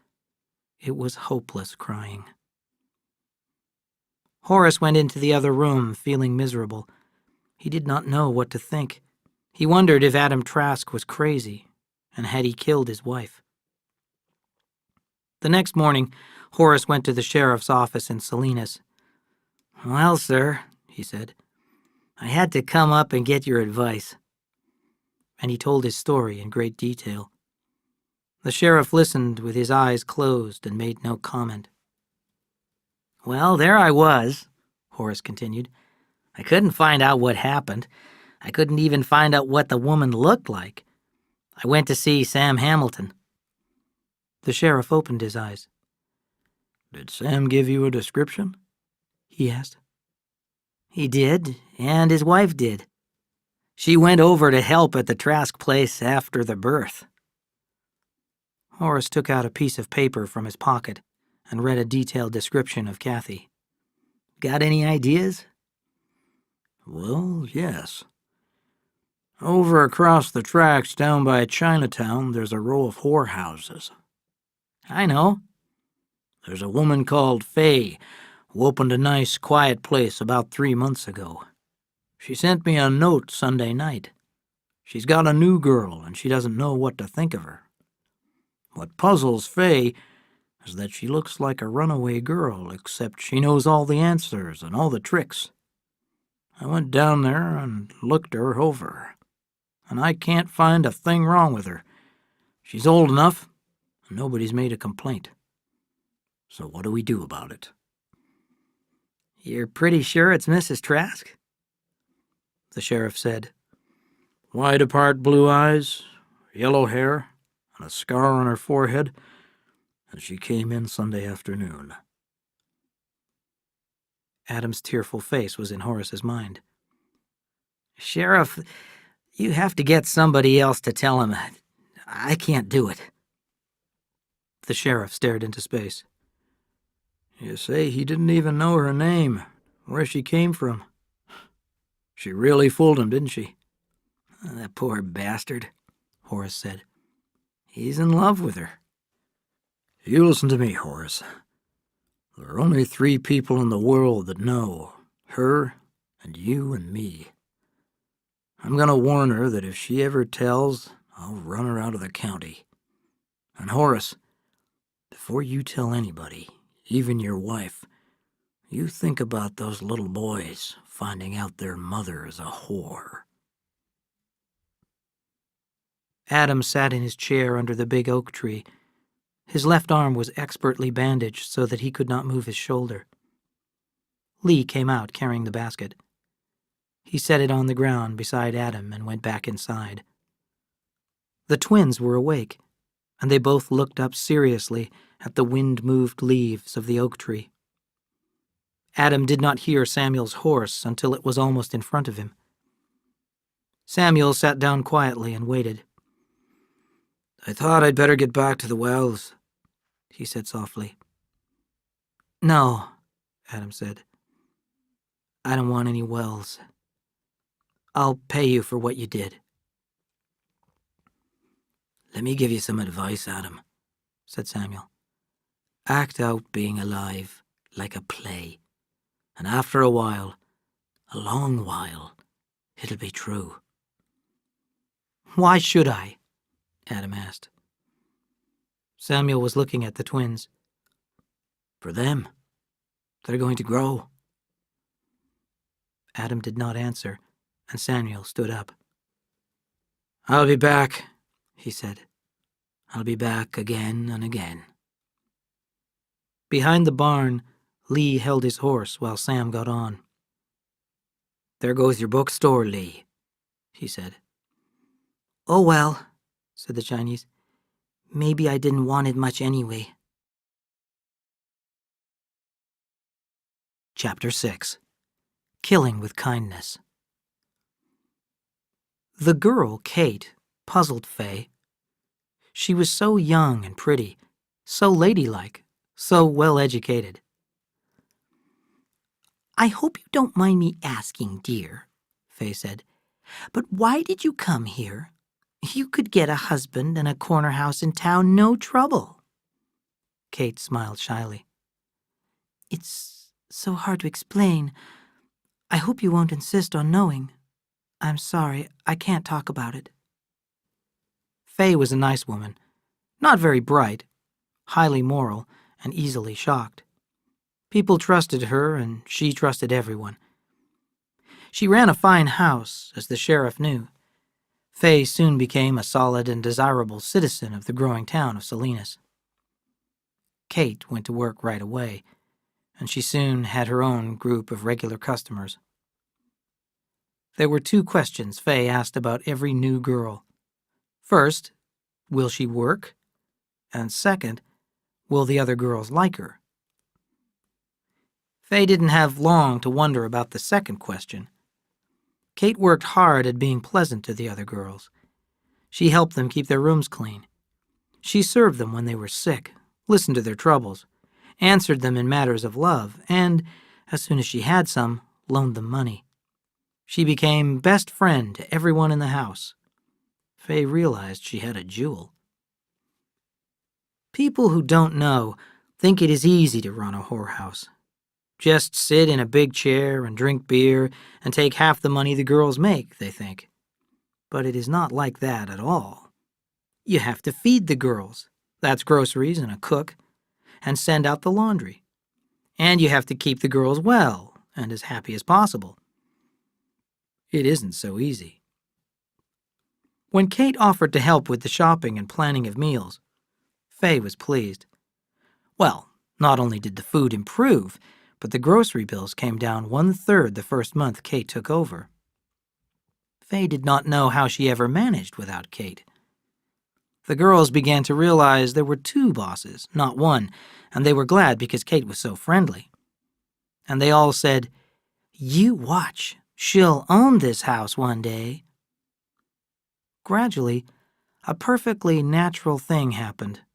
Fay, the most motherly of women, began to think of Kate as her daughter, and she did not want her daughter to be a whore.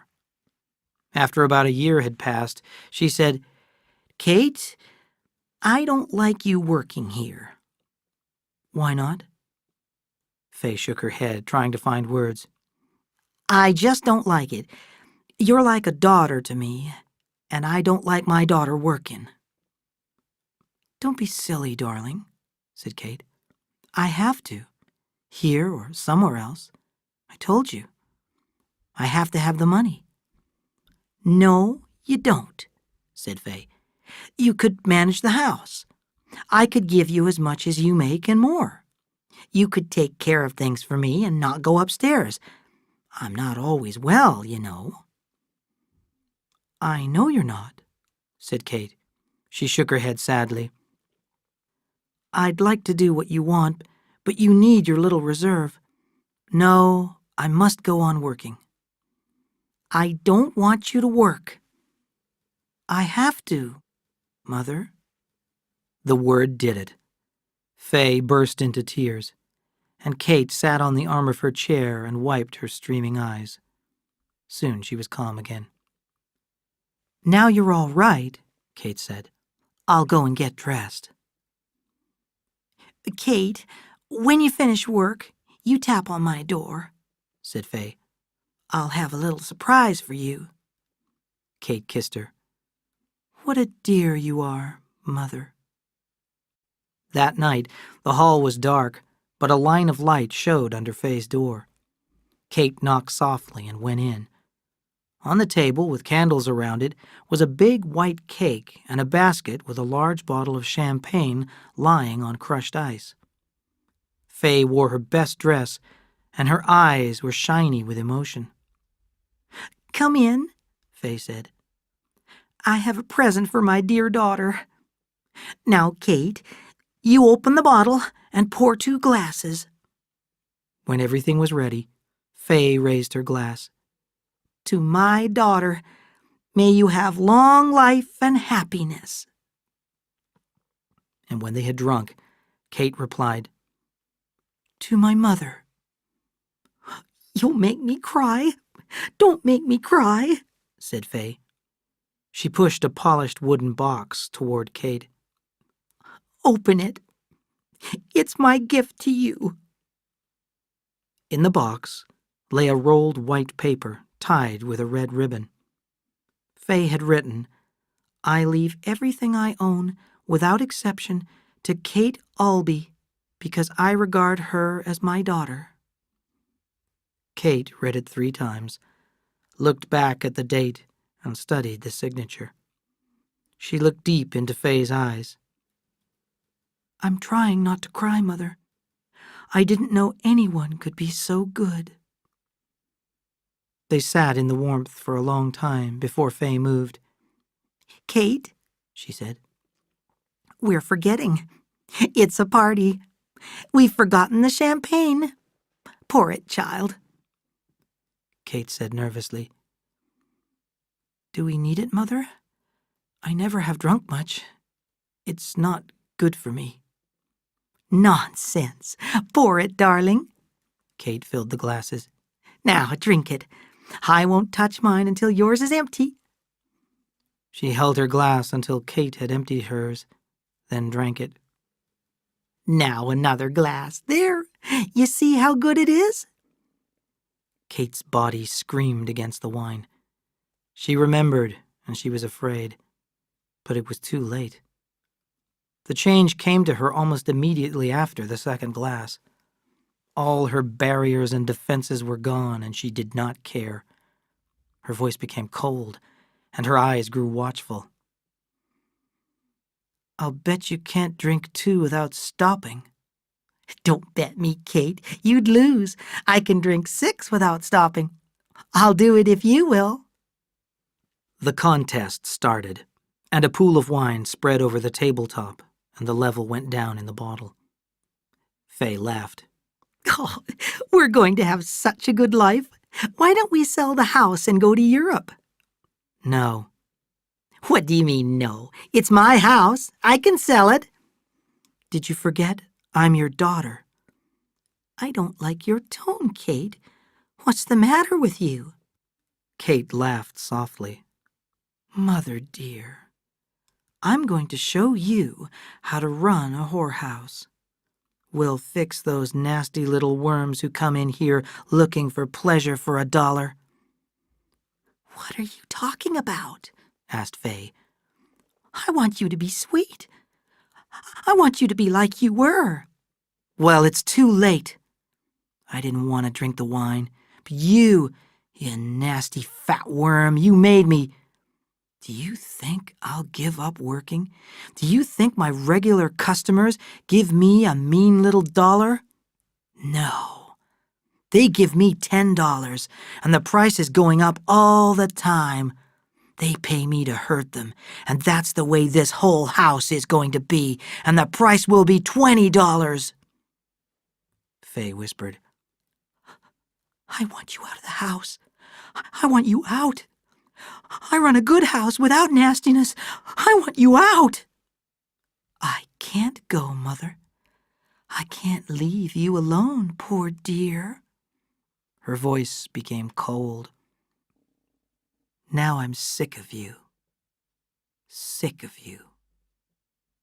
She took a wineglass from the table, went to the dresser, and poured sleeping medicine until the glass was half full. Here, Mother, drink it. It will be good for you. She held the glass to Faye's lips. Faye talked thickly for a while, and then she relaxed in her chair and slept. Fear began to gather in the corners of Kate's mind. She remembered the other time, and a sick feeling came over her.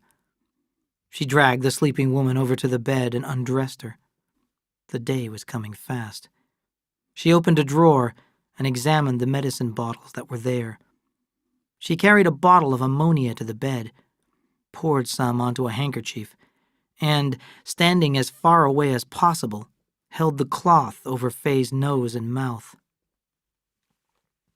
Faye took a deep, burning breath and came coughing and fighting out of the blackness. Her eyes were wide with fear, and she screamed and screamed again. 3 sleepy girls and the cook looked in the doorway. She's had a bad dream, said Kate. I'll stay with her. She petted and babied her, but the look of horror would not go out of Faye's eyes. A few days later, Kate went into the kitchen before supper. She took a small bottle from her pocket and carefully squeezed a few drops into a glass using an eyedropper and went into Faye's room. Here's your medicine, Mother dear, she said. At supper, Faye's face was red. She stopped eating and seemed to be listening. What's the matter, Mother?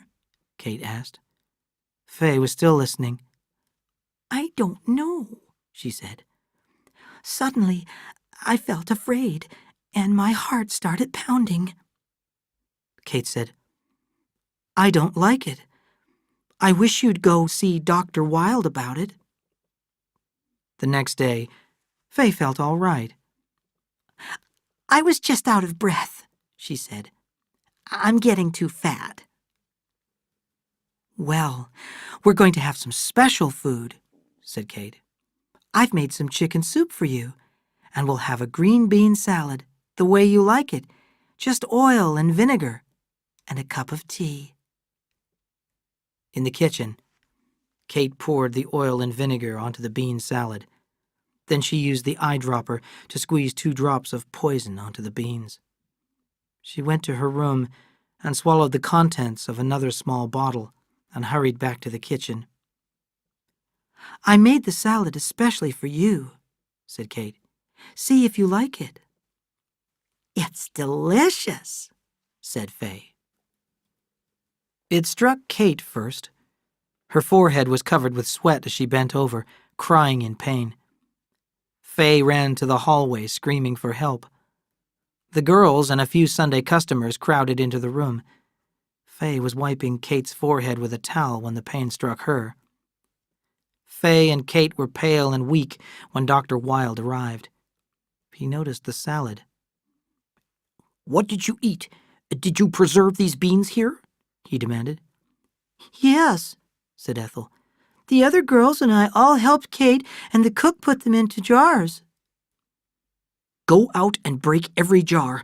Leave homemade beans alone. Buy canned ones. What is it? Kate asked. Food poisoning. You're lucky. We don't know much about it, but few people ever recover from it. Faye was never really well again. She had some bad days, that winter, and it took a long time for her to gain her strength. Kate was exhausted, and her small body had shrunk to bones. The girls tried to take her place with Faye, but she would not leave. One evening, Dr. Wilde listened to Faye's heart for a long time. Her heart just can't stand the strain, I'm afraid, he said. She's all torn up inside. Give her a little warm milk. When he left, Kate put a glass of milk on the bedside table. Then she took 2 little bottles from her pocket and sucked a little from each into the eyedropper. "Open up, Mother.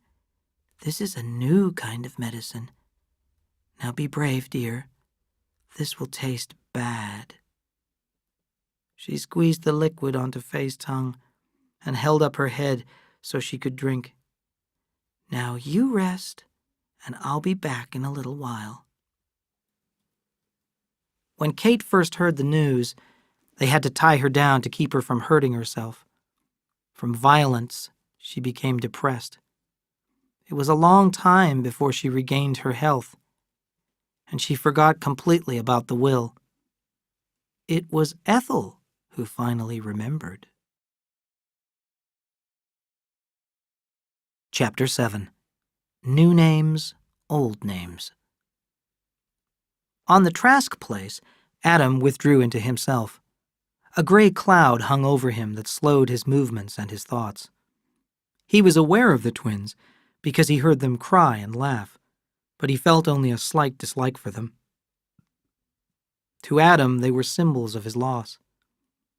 Lee tried to bring Adam back to awareness, but Lee was a busy man. He cooked and washed, he bathed the twins and fed them. Through his hard and constant work, he grew fond of the 2 little boys. One day, Lee saw Samuel Hamilton in his son Will's new store in King City. They sat together at a little round table in the barroom next door. "I've wanted to go and see you and Adam," said Samuel, "but I didn't think I could do any good." "Well, you can't do any harm. I thought he'd recover from it, but he still walks around like a ghost." "It's over a year, isn't it?" 3 months over." "What did he name the twins?" "They don't have any names." "You're making a joke, Lee. What does he call them?" "He calls them they." "I mean when he speaks to them." "When he speaks to them, he calls them you, one or both." "This is nonsense," Samuel said angrily. "No names? I'll come tomorrow, and I'll bring a horsewhip." Adam was thinner than Samuel remembered. It took a little while for him to notice that Samuel was in front of him. A look of displeasure pulled down his mouth. "What do you want?" he asked. A kind of joy lighted Samuel's eyes at the rudeness. "You don't deserve your children. For a year you've lived with them, and you haven't even given them names." Adam said, "What I do is my business." Samuel struck him with a work-heavy fist, and Adam lay in the dust. Samuel asked him to rise, and when Adam accepted, struck him again, and this time Adam did not get up. He looked stonily at the threatening old man. The fire went out of Samuel's eyes, and he said quietly, "Your sons have no names." Adam replied, "Their mother left them motherless, and you have left them fatherless." He reached down and put his arms around Adam's shoulders and helped him to his feet. "We'll give them names," he said. Adam wore a faraway look, but his eyes were not dead as they had been. He said, "It's hard to imagine I'd thank a man for insults, but I'm grateful." Lee carried out the twins, one under each arm, and put them on the ground beside the table, and gave each boy a stick for his hand to shake and make shadows with. The 2 men sat looking at the twins, when suddenly Adam leaned forward. "These boys don't look alike," he cried. "Of course they don't. They're not identical twins." That one looks like my brother. I just saw it. I wonder if the other looks like me." "Both of them do." Lee came out with a plate of fried chicken, a bowl of smoking boiled potatoes, and a deep dish of vegetables. "I don't know how good it will be," he said. "The hens are a little old." He returned to the house to get a bottle of wine. While he was gone, Adam said, It's strange to me. He used to speak differently. He trusts you now, Samuel said. Lee joined them at the table, and the men ate quietly. We'd best get on with the naming, Samuel said when they had finished. Names are a mystery. I've never known whether the name is shaped by the child or the child changes to fit the name. Have you thought about your name, Adam? We could call him Cain and Abel. Adam said, Oh no, we can't do that. I want them to start fresh. I don't understand that story at all, but I feel it, Samuel said. Do you understand it, Lee? No, but maybe I don't remember the details very well. I haven't heard it since I was a child, said Adam. Samuel said, Cain was the firstborn of Adam and his wife Eve. Then his brother Abel was born. Abel was a keeper of sheep, but Cain was a farmer. After some time, Cain brought part of his harvest and offered it to the Lord, and Abel brought a fat young sheep. The Lord was pleased with Abel's offering, but not with Cain's. And Cain was very angry. The Lord said to Cain, Why are you angry? If you do well, you will be accepted. And if you do not do well, you will sin. And your sin will try to rule over you, but you will rule over it. And Cain turned against his brother and killed him. And the Lord said to Cain, Where is your brother? And Cain said, I dunno. Am I my brother's keeper? The Lord punished him by sending him away from his home. Cain was afraid that he would be killed for his crime, but the Lord put a mark on him so everyone would recognize him. He said that anyone who killed Cain would be punished. And Cain went away from the presence of the Lord and lived in a land to the east of Eden. Adam said, I think Cain was treated unfairly. Maybe he was, said Samuel. But Cain lived and had children, and Abel lives only in the story. We're all Cain's children. And we're all guilty, said Adam. We're all descended from Cain, and his guilt is in all of us. Yes, it's everybody's story, said Lee. That's why it's the best-known story in the world. I think it's the symbol story for the human soul. I think everyone in the world, to a large or small extent, has felt rejection. And with rejection comes anger, and with anger, some kind of crime in revenge for the rejection, and with the crime, guilt. And there is the story of mankind. I think that if rejection could be ended, there would be fewer crazy people. I'll think about that when I'm alone, said Samuel. I drove over here today to help name the twins, and they're not named. I'll have to be going home soon. Adam said desperately, Name me some names. From the Bible? Asked Samuel. From any place. Well, let's see. Of all the people who started out of Egypt, only 2 came to the Promised Land, Caleb and Joshua. Would you like them for a symbol? Joshua was a soldier, a general, Adam said. I don't like soldiering. I like Caleb, though. Caleb Trask. One of the twins woke up and began to cry. Caleb's named, said Samuel. He's the smart one, the dark one. See? The other one's awake too. Well, I've always liked Aaron, but he didn't reach the Promised Land.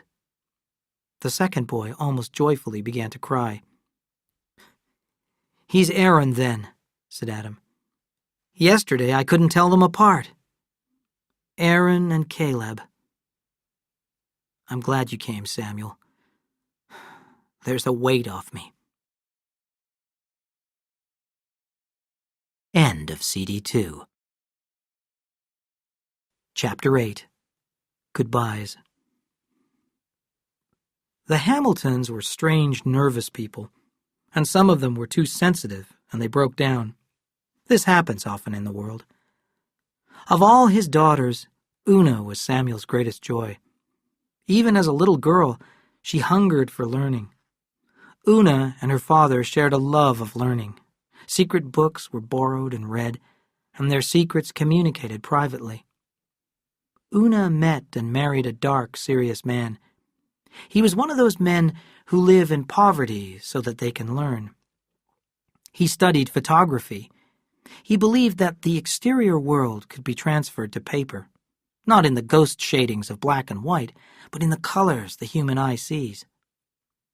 He took Una away to the north, and it was black and lost where he went, and they must have had a very hard life. Una wrote letters without joy, but also without self-pity. And then she died, and her body was shipped home. Una was dead before I remember, but George Hamilton told me about it years later, and his eyes were full of tears. Her nails were broken, and her fingers were all cracked and worn out, and her poor dear feet, they had not worn shoes for a long time. Una's death struck Samuel like a silent earthquake. He felt that he could have done more for her. His young skin turned old, his clear eyes dulled, and his great shoulders bent. He became an old man. His other children were doing well. George was in the insurance business. Will was getting rich. Joe had gone east and was helping invent a new profession called advertising. The girls were married, all except Desi, and she had a successful dressmaking business in Salinas. Only Tom had never got started. Samuel told Adam that he came close to greatness, but he could not decide what to do.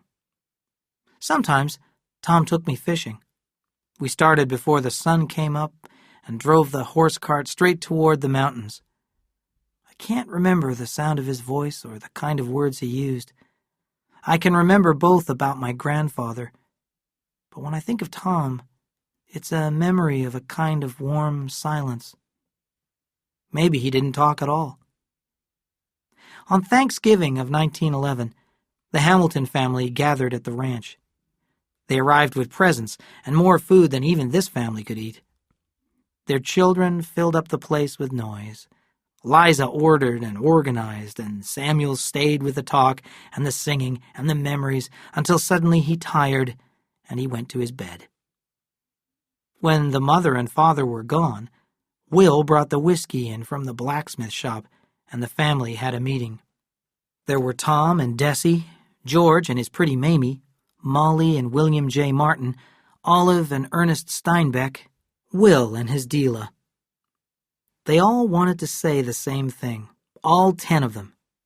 Samuel was an old man. It was a shocking discovery for them all, like suddenly seeing a ghost. Will Martin said, "Life is too hard here. Why don't we get them to sell out and move to town? Molly and I would like them to come and live with us." They were silent after that. The idea of not having the ranch, the dry, stony desert of the heartbreaking hillside, was shocking to them. Will Hamilton said, "No, he will never sell the ranch. And if he did, I don't think he'd live a week. But there's another way.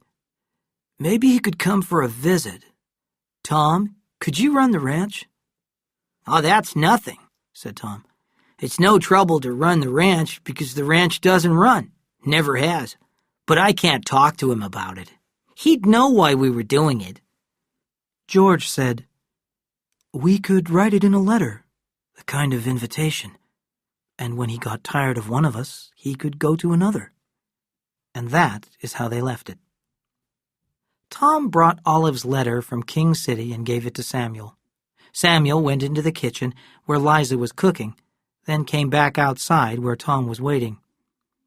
"Tom, do you think you could look after the ranch if your mother and I took a little trip? Ollie wants us to stay with her for a while in Salinas." "Sure," said Tom. "How long do you plan to be gone?" Samuel's blue eyes looked into his. Tom, my son, if you have a secret with your brothers and sisters, I don't mind.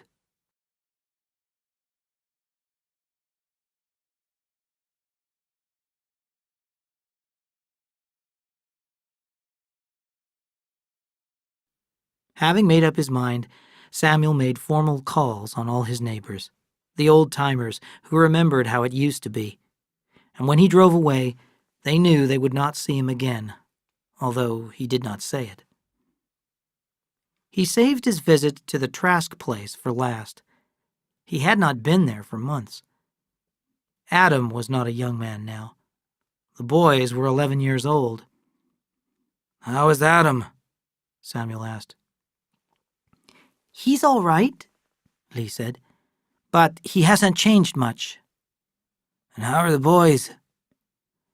You'll see when they come home from school. They're like two sides of a coin. Cal is quick and dark and watchful, and his brother, well, he's a boy you like before he speaks and like more afterward. The dinner table was set in the house. The twins came in silently and stood shyly staring at their guest. It's a long time since I've seen you boys. You're Caleb, aren't you? I'm Cal. Are you called Aaron? Yes, sir. Lee laughed. He spells it with one A. The two A's seem a little fancy to his friends.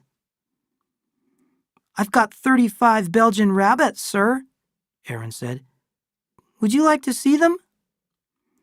I've got 8 newborns, just born yesterday. I'd like to see them, Aaron. Samuel's mouth turned up a little at one corner. Cal, don't tell me you're a gardener. Lee's head turned quickly, and he inspected Samuel. Don't do that, he said nervously. Cal said, Next year my father is going to let me have part of the flat land. Aaron said, I have a male rabbit that weighs 15 pounds. I'm going to give it to my father for his birthday. Adam joined them at the table, and the boys ate quickly and quietly, then excused themselves. Lee brought the coffee pot to the table and filled the cups and sat down. Mr. Hamilton, do you remember when we talked about the story of Cain and Abel? I certainly do. That was a long time ago. 10 years nearly, said Lee. Well, the story affected me deeply, and I read every word again. Then I compared the translations we have, and they are fairly close. There was only one place that bothered me. It is when the Lord has asked Cain why he is angry. The Lord says, if you do well, you will be accepted, and if you do not do well, you will sin. And your sin will try to rule over you, but you will rule over it. In the English translation, this was a promise that Cain would overcome sin. Then I got an American translation of the Bible. It says, rule over sin. Now this is very different. This is not a promise. It is an order. And I began to worry about it. I wonder what the original word of the original writer had been, that these very different translations could be made. Samuel leaned forward, and the old young light came into his eyes. Lee, he said, don't tell me you studied Hebrew. I'm going to tell you. I went to San Francisco, to the headquarters of our family association. It's a center where any member of the Lee family can get help or give it. I went there because in our family there are a number of ancient men who are great thinkers. I respectfully told one of these wise men about my problem, read him the story, and told him what I understood from it. The next night, 4 of them met and called me in. We discussed the story all night long. Lee laughed. I guess it's funny, he said. Can you imagine 4 old gentlemen, the youngest is over 90 now, beginning the study of Hebrew? They hired a teacher, exercise books, grammar, vocabulary, simple sentences. Every 2 weeks, I went to a meeting with them, and in my room, I covered pages with writing. I bought every known Hebrew dictionary, but the old gentlemen were always ahead of me. After 2 years, we felt we could approach the story of Cain and Abel. My old gentleman thought that these words were very important too. You will rule over sin and rule over sin. And this was the gold from our mining. You may. Samuel said, "It's a wonderful story, but why are these words so important?" Don't you see, Lee cried. The American translation orders men to triumph over sin. Many millions of people obey this because it is an order. The English translation makes a promise in you will, meaning that men will surely triumph over sin. And there are many millions who believe that they will overcome sin even without trying. But the Hebrew word that translates as you may gives a choice. A man can choose whether or not to fight against sin and to win. And that choice makes a man great. Adam said, "I don't see how you could cook and raise the boys and take care of me and still do all this." Neither do I, said Lee. But I feel that I am a man because of those 2 words. You may. It's my choice. Lee and Adam walked out to the barn with Samuel to say goodbye. Samuel said, "Do you like your life, Adam?" "Of course not. If I had a medicine that might cure you and also might kill you, should I give it to you?" Lee said, "Be careful, Mr. Hamilton. Be careful." "Adam, do you want the medicine?" Samuel said. "Yes. I don't know what it is, but give it to me." "Adam, Kathy's in Salinas. She owns a whorehouse, the most vicious in this whole end of the country. The worst things humans can think of are for sale there, and the worst people come there for satisfaction. But it's worse than that.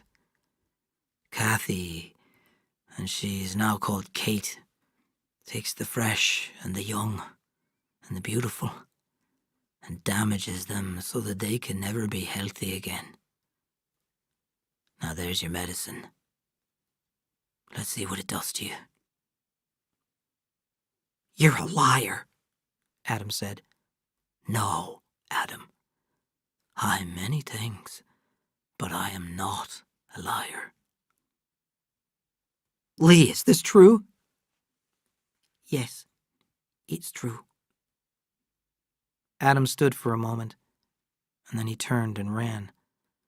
They could hear his heavy steps running and tripping until he went over the hill. "Your medicine is like poison," said Lee. "I know. But I chose to tell him, and I forced him to choose to live or to die. Now it's time to go, Lee." "Goodbye, Samuel," Lee said. He turned and looked after the cart, and on the hill he saw old Samuel against the sky, his white hair shining with starlight. Chapter 9. Freedom. It was a dirty, windy evening, and Castroville Street was deep in sticky mud. Adam had his instructions. He counted 2 houses and nearly missed the 3rd, so high were the bushes in front of it. The paint had long disappeared from the walls, and no work had ever been done on the garden. He slowly opened the gate and went up the shaky steps onto the dark porch. The front door opened, and a soft voice said, "Won't you come in?" The reception room was not well lit, but Adam could see the shine of polished furniture and gold picture frames. He had a quick impression of richness and order. The soft voice said, Do we know you? "No, you don't." Who sent you? The girl was dressed in black, and her face was sharp, pretty and sharp. A man at the hotel. Sit down over here. You did come here for something, didn't you? If you tell me what you want, I'll tell the right girl. "I want to see Kate," Adam said awkwardly. Does she know you? "I don't know." He felt his courage going. "Would you tell her that Adam Trask wants to see her? She'll know then whether I know her or not."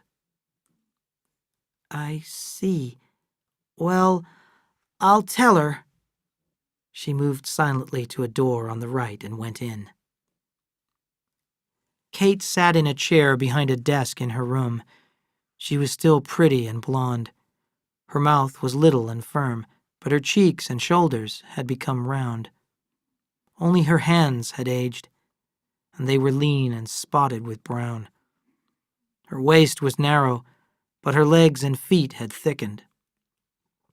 She was dressed severely in a black dress with long sleeves, and the only contrast was a cloud of white lace at her wrists and throat. There's a new one, a stranger, said the girl in black. He says his name is Adam Trask. Kate sat still as if she held her breath. Bring him to me, she said. When the girl had gone, Kate opened the right-hand drawer of her desk and took out a gun. She checked that it was loaded, put it on her desk, and put a piece of paper over it. She turned off one of the lights and sat back in her chair. A knock came on the door. Here he is, said the girl, and closed the door behind Adam. He glanced quickly about before he saw Kate sitting so quietly behind the desk. He stared at her, and then he moved slowly toward her. Her eyes, cold and expressionless, remained on his eyes. Adam saw her hair, her scar, the loose skin at her throat, her arms and shoulders. He sighed deeply. Kate's hand shook a little. She said, "What do you want?" Adam sat down in a straight chair beside the desk. He wanted to shout with relief, but he said, "Nothing now. I just wanted to see you. Sam Hamilton said you were here." The moment he sat down, the shake went out of her hand. Hadn't you heard before? No, I hadn't heard. I expected you for a long time, and when you didn't come, I guess I forgot you. I didn't forget you, he said. But now I can. Her lips closed and straightened, and her eyes narrowed with cruelty. You think you can? I know I can. She changed her manner. Maybe you won't have to, she said. If you feel all right about everything, maybe we could spend some time together. I don't think so. I have to go. I just came up to Sam Hamilton's funeral. I hated him, she said.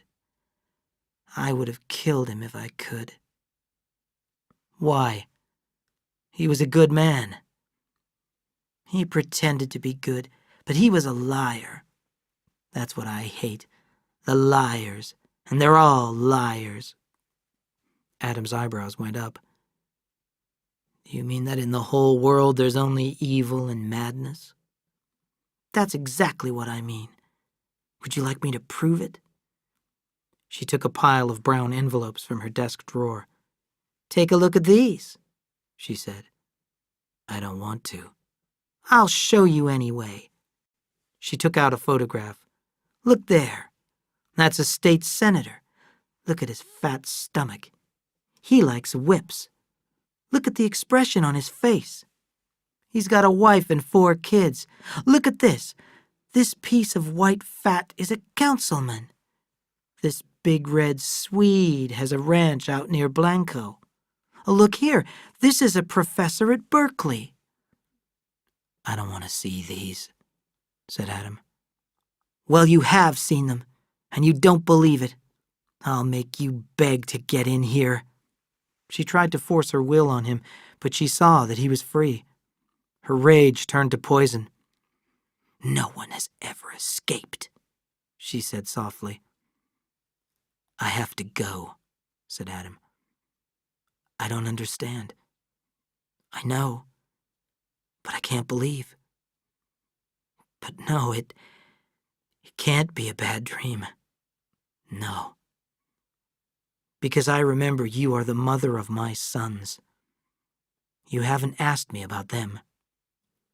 Kate smiled cruelly. Your sons? I am the mother. But how do you know you are the father? Adam's mouth dropped open.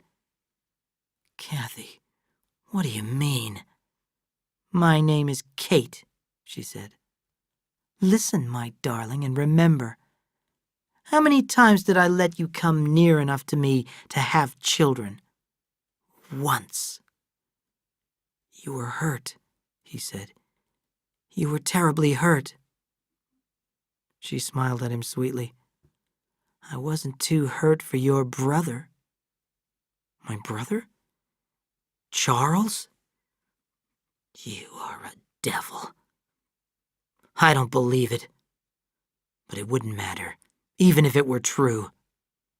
Then suddenly he laughed, because he knew that this was so. He moved slowly toward the door. Kate screamed, Adam! He turned slowly. He smiled at her as a man might smile at a memory. Then he went out and closed the door gently behind him.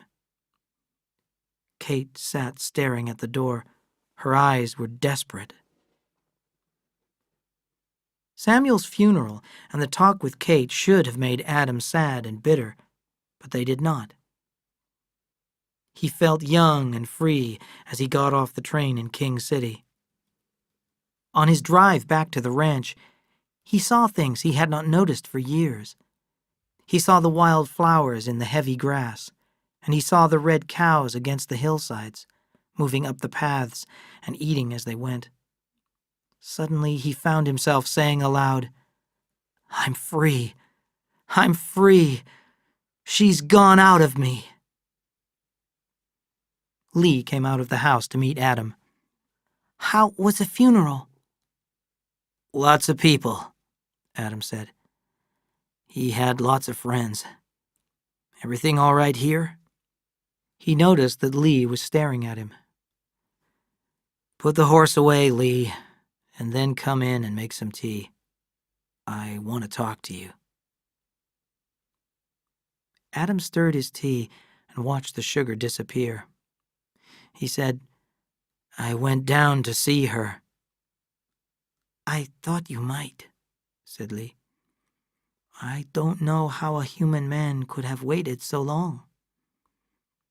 Maybe I wasn't a human man. I thought of that too. How was she? Adam said slowly, I can't understand it. I can't believe there is such a creature in the world. Are you all right now? I am all right, said Adam. That is what I wanted to talk to you about. I seem to have come out of a sleep. In a strange way, my eyes have cleared. I'm free. Do you know what I'm saying? Yes, I know. And I can see it in your eyes and in the way your body stands. Adam, looking at him, realized that Lee was not a young man anymore. Lee studied the cup in his hand, and his was a memory smile. Maybe if you're free, you can free me. What do you mean, Lee? Aren't you happy here? Lee said, I don't think any man is happy when there are things undone that he wishes to do. What do you want to do? Well, one thing it's too late for. I wanted to have a wife and sons of my own. I talked to Mr. Hamilton about the other. I want to open a bookstore in Chinatown, in San Francisco. Adam sat silently, stirring his tea. I never thought of you going, Adam said. Could you wait a little while? What for? I want you to help me get to know my boys. I want to organize this place, or maybe sell or rent it. Please try not to hold me back because you need me. That's the worst thing you can do to a lonely man. Adam said, A lonely man? Why didn't I know that? Mr. Hamilton knew, said Lee. I loved Mr. Hamilton. I would like to go to Salinas to visit his grave tomorrow, if you will permit it. Do anything you want, said Adam. God knows you've done enough for me. Chapter 10. Truth and Lies. That year the rains had come so gently that the Salinas River did not overflow. A narrow stream twisted from one side to the other of its broad bed of gray sand, and the water was clear and pleasant. It was very warm for March, and the wind blew steadily from the south and turned up the silver undersides of the leaves. Cal and Aaron climbed up out of the river bottom to the level land. We ought to start back, said Aaron. Maybe Father's back by now. Aaron's eyes were very wide, and he had a beautiful, soft mouth. The width between his blue eyes gave him an expression of innocence. His hair was fine and golden. The sun seemed to light up the top of his head. Cal looked more like Adam. His hair was dark brown. He was bigger than his brother, bigger of bone, heavier in the shoulder, and his jaw had the squareness of Adam's jaw. Cal's eyes were brown and watchful, and sometimes they looked black. They walked along in silence for a time, and then Cal said, All this is our land, all the way over to the river. It's Father's. Yes, but when he dies, it's going to be ours. This was a new thought to Aaron. What do you mean, when he dies? Everybody dies, said Cal. I know that. Aaron wanted to think of something else. Cal said, I know a secret. Where do you think our mother is? She's dead. No, she isn't. She ran away. I heard some men talking. I don't believe it, said Aaron. They were liars. Father said she was in heaven. Cal said quietly, Pretty soon I'm going to run away and find her. I'll bring her back. Don't you think she's in heaven? And when Cal did not answer, Why would she want to run away? Maybe because she didn't like us. Through his gathering tears, Aaron could see his brother's eyes, hard and reasonable. There were no tears in Cal's eyes. Cal felt pleasantly excited. He had found a secret tool to use for any purpose he needed. He studied Aaron, saw his trembling lips, but he noticed in time the narrowed eyes. Aaron would cry, but sometimes, pushed to tears, Aaron would fight too. And when Aaron cried and fought at the same time, he was dangerous. Nothing could hurt him, and nothing could stop him. Cal put his new tool away. He could bring it out any time, and he knew it was the sharpest weapon he had found. He would inspect it at his leisure and judge when and how much to use it. He made his decision almost too late. Aaron leaped at him and hit him in the face with his open hand. Cal jumped back and cried, I was just joking. Honest, Aaron. It was only a joke. Aaron stopped. Pain and puzzlement were on his face. I don't like that joke, he said. Cal came close to him and put his arm around him and kissed him on the cheek. I won't do it anymore, he said. The boys walked silently for a while. Aaron said, Did you really hear those men? Maybe I only thought I did, Cal said quickly. The twins came in sight of the ranch buildings in time to see Lee leading a strange horse and carriage toward the barn. Who's here? Said Cal. Just some people going by, said Lee. They were looking for the Long Ranch. Your father's back from Salinas. You'd better go in. The two looked down shyly as they entered the living room. There was a man in city clothes and a woman in the fanciest clothes they had ever seen. Her coat and hat lay on a chair beside her, and she seemed to the boys to be entirely dressed in black silk and lace. But that was not all. Beside the woman sat a girl, a little younger maybe than the twins, but not much. She wore a wide blue sun hat with lace around the front and a flowery dress. The boys could not see her face because of the sun hat, but her hands were folded in her lap, and it was easy to see the little gold ring she wore on her third finger. These are my boys, their father said. They're twins. That's Aaron, and this is Caleb.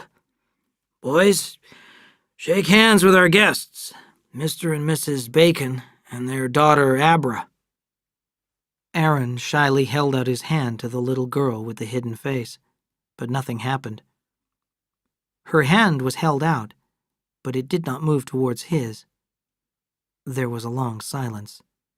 Then he heard his brother laugh. Aaron reached out and grabbed her hand and pumped it up and down 3 times. It was as soft as a handful of flowers. He felt a pleasure that burned him. Children, go outside and play, Mrs. Bacon said. Abra and Cal and Aaron went out and stood side by side on the small covered porch.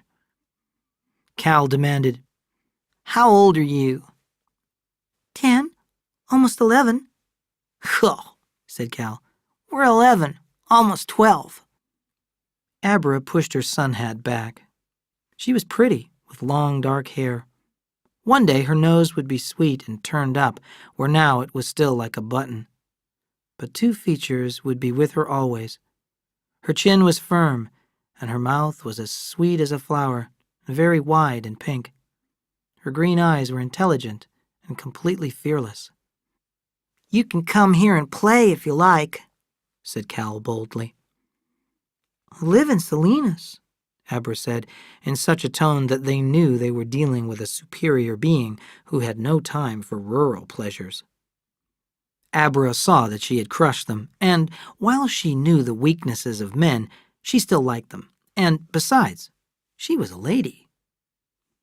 Sometimes when we are driving by, I'll come and play with you. A little, she said kindly, and both boys felt grateful to her. Now Abra felt warmer toward the boys. She noticed their thin, washed-out clothes and remembered the children's stories she had read. You poor children, she said. Does your father beat you? They shook their heads. They were interested, but puzzled. Is your mother mean to you? We don't have a mother, said Aaron. Our mother's dead. His words destroyed the story she was writing, but immediately supplied her with another. Little motherless orphans, she said sweetly. I'll be your mother. I'll hold you in my arms and tell you stories. We're too big, said Cal. You'd fall over.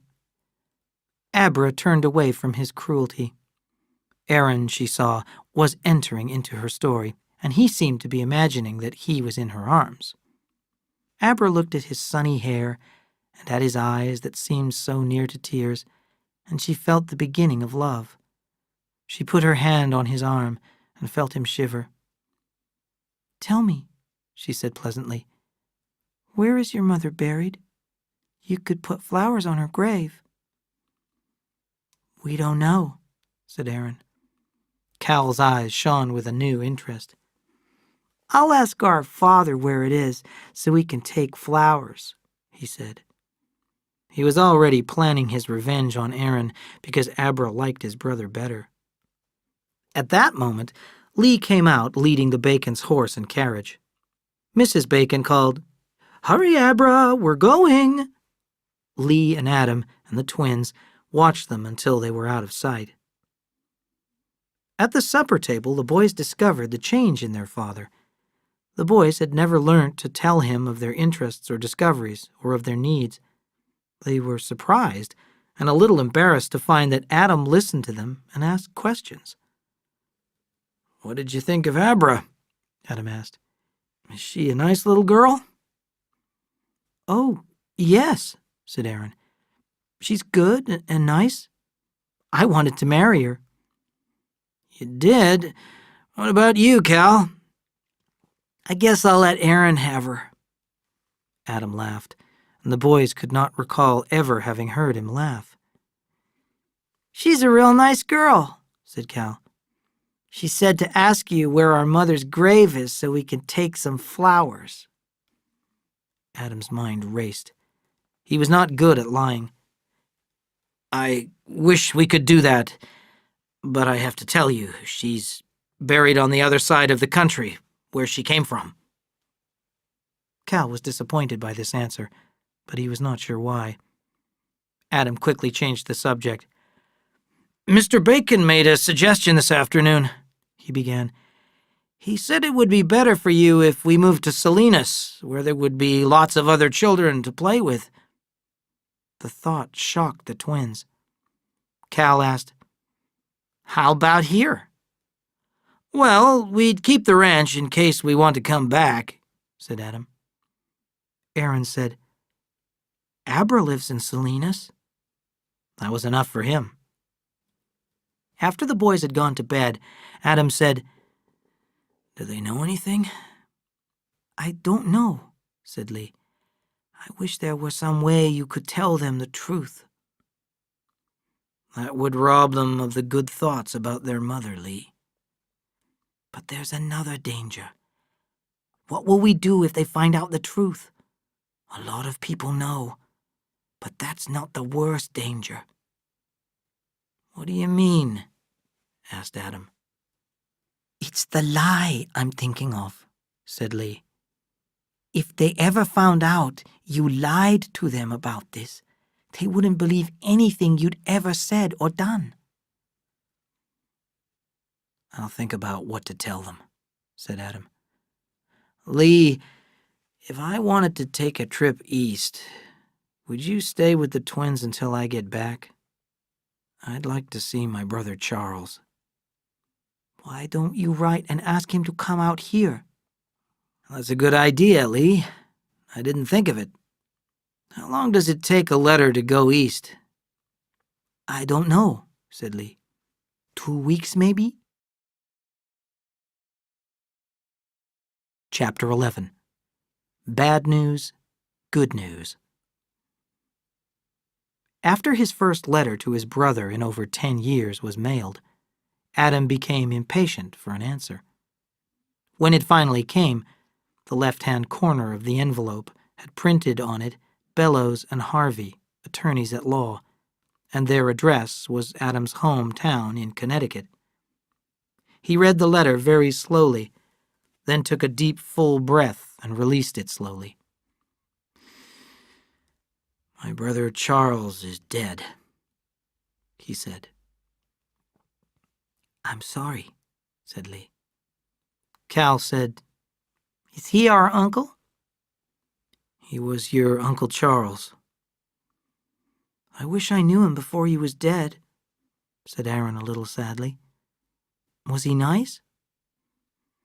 "Very nice," said Adam. "He was my only brother, just like Cal is your only brother. Cal asked, "Was he rich?" Adam said firmly, "At a time of death, it isn't a nice thing to talk about money. We're sad because he died." "How can I be sad?" said Cal. "I never even saw him." Lee covered his mouth with his hand to hide a smile. Adam looked back at the letter. "As attorneys for your brother, it is our pleasant duty to inform you that he built up a large fortune through hard work and judgment, which in land and cash is in excess of $100,000. His will, which was prepared and signed in this office, will be sent to you at your request. By its terms, it leaves all money and property to be divided equally between you and your wife." That evening after dinner, Adam took the letter from his pocket and put it on the table. "Lee, I want you to read this, to read it carefully, and then I want to talk about it."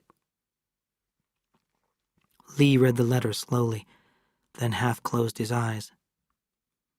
"Under the terms of the will, your wife inherits over $50,000.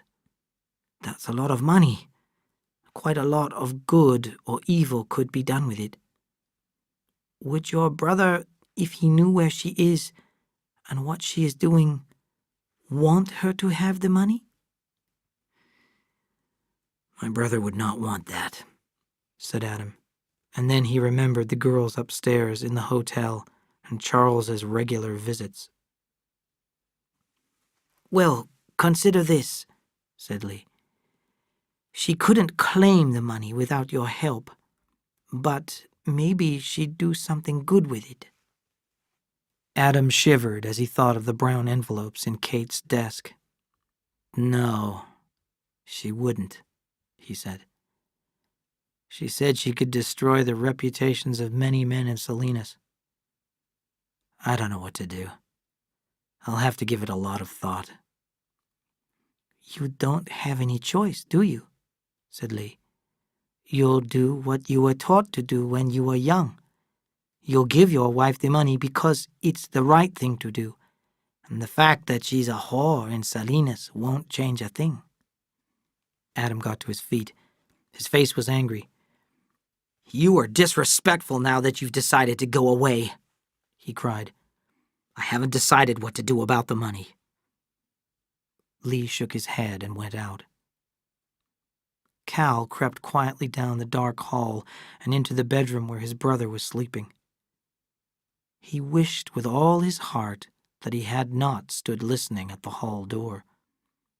Adam stayed in his room all the next morning and then went to find Lee, who was working in the garden.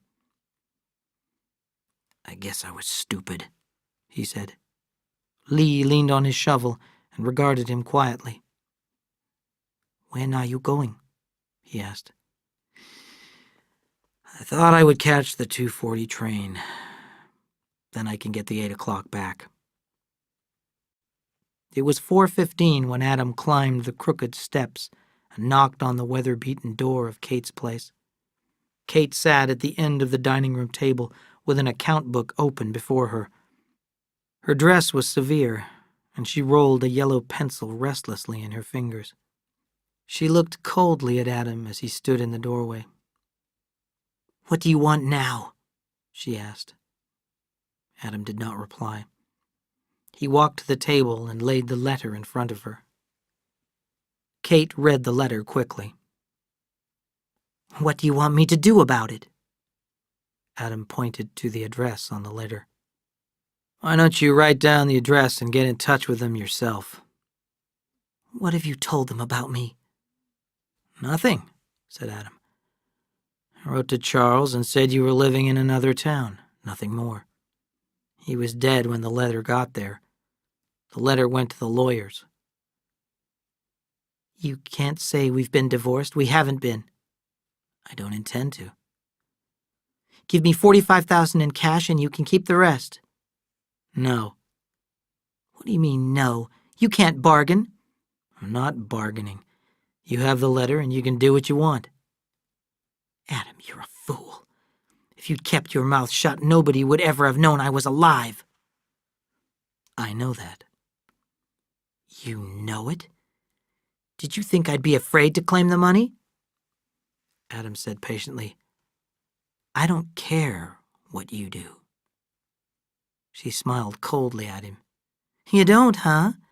There's a permanent order in the sheriff's office, left there by the old sheriff, that if ever I use your name or admit I'm your wife, I'll get sent out of the county and the state.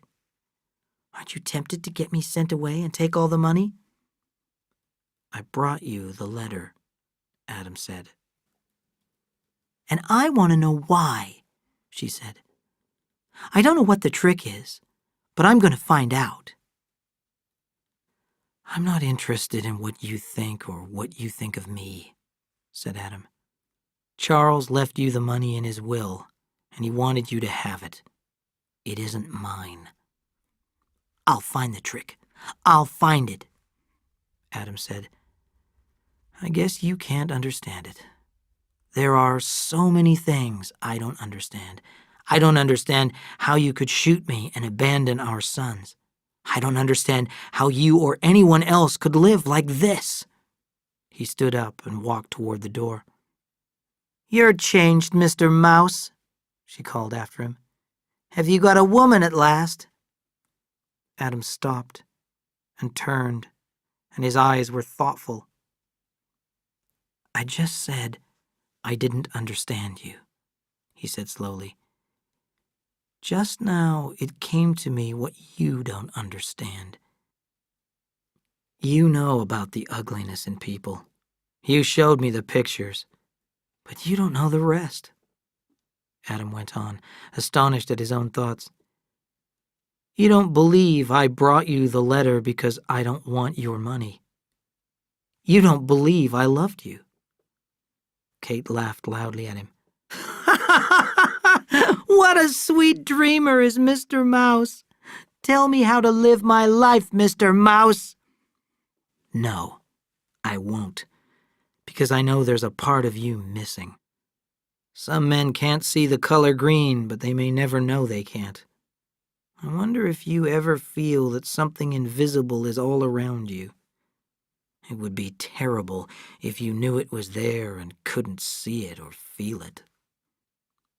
Kate pushed back her chair and stood up. She hid her tightly closed fists in the folds of her skirt and tried to keep the anger out of her voice. If there are things I can't see, don't you think they're dreams manufactured in your own sick mind? No, I don't, said Adam. No, I don't. And I don't think you do either. He turned and went out and closed the door behind him. Kate sat down and stared at the closed door. She was not aware that her fists beat softly on the white tablecloth, but she did know that the square white door was softened by tears, and that her body shook with something that felt like rage and also felt like sorrow. End of CD 3. Chapter 12. Two Sides of a Coin. A child may ask, what's the world's story about? And a grown man or woman may wonder, what way will the world go? How does it end? I believe there's one story in the world, and only one, that has inspired and frightened us. Humans are caught in their lives, in their thoughts, in their hungers and ambitions, in their greediness and cruelty, and in their kindness and generosity too, in a net of good and evil. There is no other story. A man will have only one question left at the end of his life. Was it good or was it evil? And all novels, all poetry, are built on the never-ending contest in ourselves between good and evil. Lee helped Adam and the two boys move to Salinas, unpacked, and saw the family settled. Then, one evening, he waited until the boys had gone to bed to speak to Adam. Adam understood his intentions and spoke first. "When do you want to go?" he asked. "As soon as possible. I'm afraid I might lose my purpose if I don't go soon. Maybe I'd better go tomorrow." 6 days later, Lee came back on the 10:40 train and let himself in with his own key. Adam was in the kitchen cleaning a burnt black frying pan. "Lee," he cried, "is anything the matter? What happened to you?" "Nothing happened to me," said Lee. "I got lonely, that's all. Isn't that enough?" "How about your bookstore?" "I don't want a bookstore. I think I knew it before I got on the train." "Then that's your last dream gone." "I'm glad," he said. "Adam, I am extraordinarily, unbelievably glad to be home. I've never been so lonely in my life." Cal and Aaron were amazed by the size of the West End school after their background in a one-room country school. But after a few days, they could not remember ever having gone to any other school.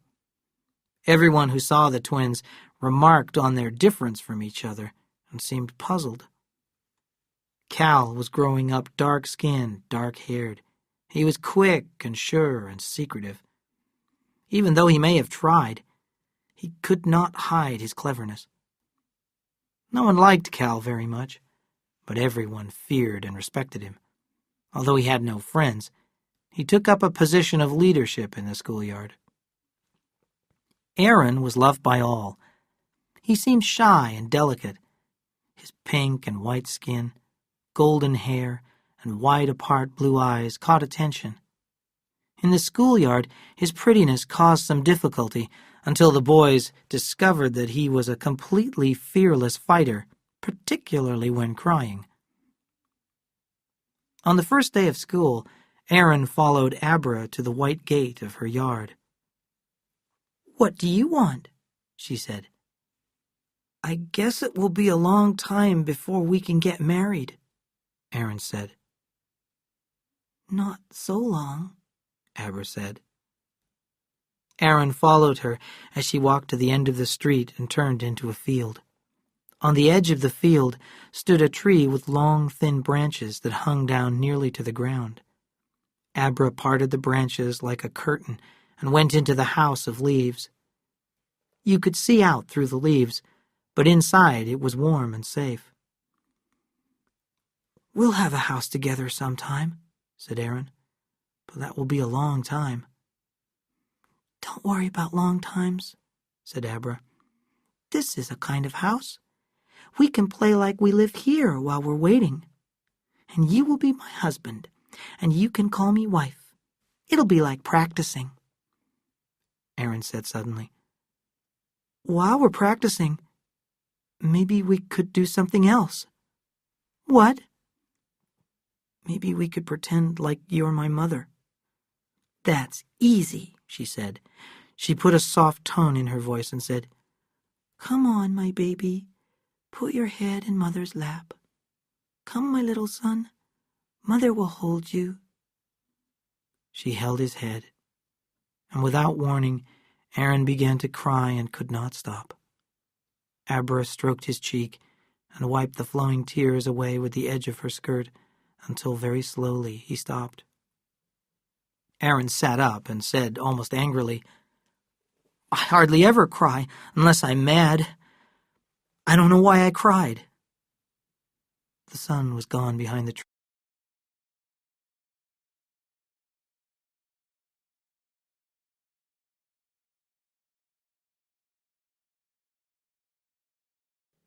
It was February of 1915.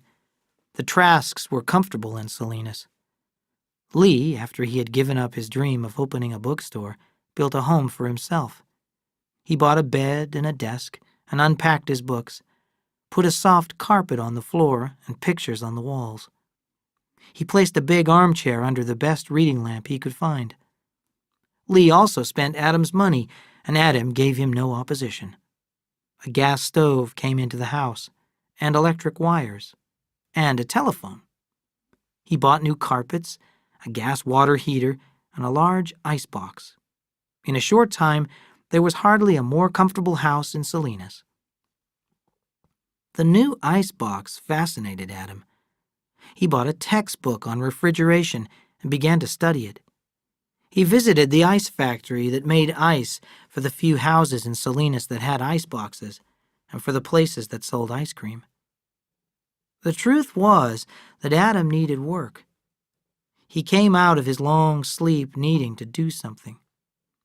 Adam was walking back from the ice factory when he saw Will Hamilton. "I'd like to talk to you about an idea I had," he said. "You might give me an opinion. You're a businessman." "Of course," said Will. "Anything I can do." "The whole country's changing," Adam said. "People aren't going to live the way they used to. Do you know where the biggest market for oranges in the winter is?" "No. Where?" "New York City. Now, in the cold parts of the winter, don't you think people want fresh vegetables in the winter, like peas and lettuce and tomatoes? In a big part of the country, they don't have those things for months and months. And right here in the Salinas Valley, we can raise them all year." "So what's your idea?" "I was thinking of buying the ice factory here in Salinas. Then I could pack lettuce in ice to keep it fresh and ship it to the East Coast by rail." "That will cost a lot of money." "I have quite a lot of money." "Stop right there, Adam," said Will. "Forget your idea. People in the East aren't used to vegetables in the winter. They wouldn't buy them. Your train could get stuck on a sidetrack and you'd lose everything. The market is controlled. I know you don't want my advice, but leave refrigeration alone. The war in Europe is going to go on a long time, and when there's a war, there are going to be hungry people. If you plant beans on your bottom land, your boys won't have to worry about the future. Beans are up to 3 cents now. If we went into the war, I wouldn't be surprised if they went up to 10 cents. Will went away feeling good. He knew that he had given good advice. "How about the ice factory?" said Lee. "I think I'll buy it." "You might plant some beans, too." Later in the year, Adam made his great try, and it was a sensation in a year of sensations, both locally and internationally. As he got ready, businessmen spoke of him as far-seeing, forward-looking, progress-minded. The 6 cars full of lettuce packed in ice were decorated with big signs which said Salinas Valley Lettuce. But no one wanted to invest in the project. The idea looked good. The lettuce would be sold to agents in New York at a fine price. If it was a success, many businessmen would put money in. Even Will Hamilton wondered whether he had not been wrong with his advice. If the series of events had been planned by an all-powerful and unforgiving enemy, it could not have had more effect. As the train came into Sacramento, a snowslide closed the Sierras for 2 days, and the 6 cars stood on a sidetrack while their ice melted. On the 3rd day, the train crossed the mountains, and that was the time for unusually warm weather throughout the Middle West. In Chicago, there was a confusion of orders. No one's fault, just one of those things that happen. And Adam's 6 cars of lettuce stood in the yard for 6 more days. What arrived in New York was 6 carloads of terrible mess, and it cost a lot just to get rid of it. Adam read the telegram from the agents and settled back in his chair with a strange smile. Cal and Aaron heard the reaction in Salinas. Adam was a fool. It took experience to be a businessman. People who inherited their money always got into trouble. The twins felt Adam's failure very deeply. They were 15 years old, and they had known so long that they were sons of a wealthy man that the feeling was hard to lose. and the high school group cruelly began to refer to the boys as Aaron and Cal Lettuce, or simply Lettuce Head. Aaron still had Abra to comfort him, but Cal was alone. For a very short time, he tried to join them, but they did not want him. He was jealous and tried to attract the girl to himself and failed. Cal felt restless and began to walk the streets late at night. On his walks, he often recalled the conversation between Lee and Adam he had heard on the ranch. He knew that his mother was not dead, and he wanted to dig out the truth. One night, Cal ran into Rabbit Holman, who lived near the ranch. He had sold a piece of his land at a fine price, and he was celebrating in Salinas by getting drunk. He drank whiskey from a bottle as they walked along together, and soon he had forgotten not only who Cal was, but also how old he was.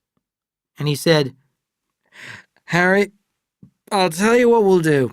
We'll go to Kate's place. You remember who Kate is, don't you? She's Adam Trask's wife, the mother of those twins.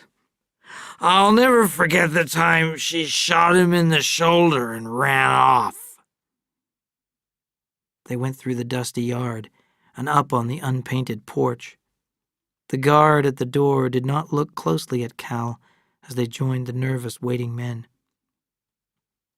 One night, Lee heard a quiet knock at his door, and he let Cal in. Cal spoke softly and rapidly. "I know where my mother is and what she's doing. I saw her." "What do you want to know?" Lee asked softly. "Does my father know?"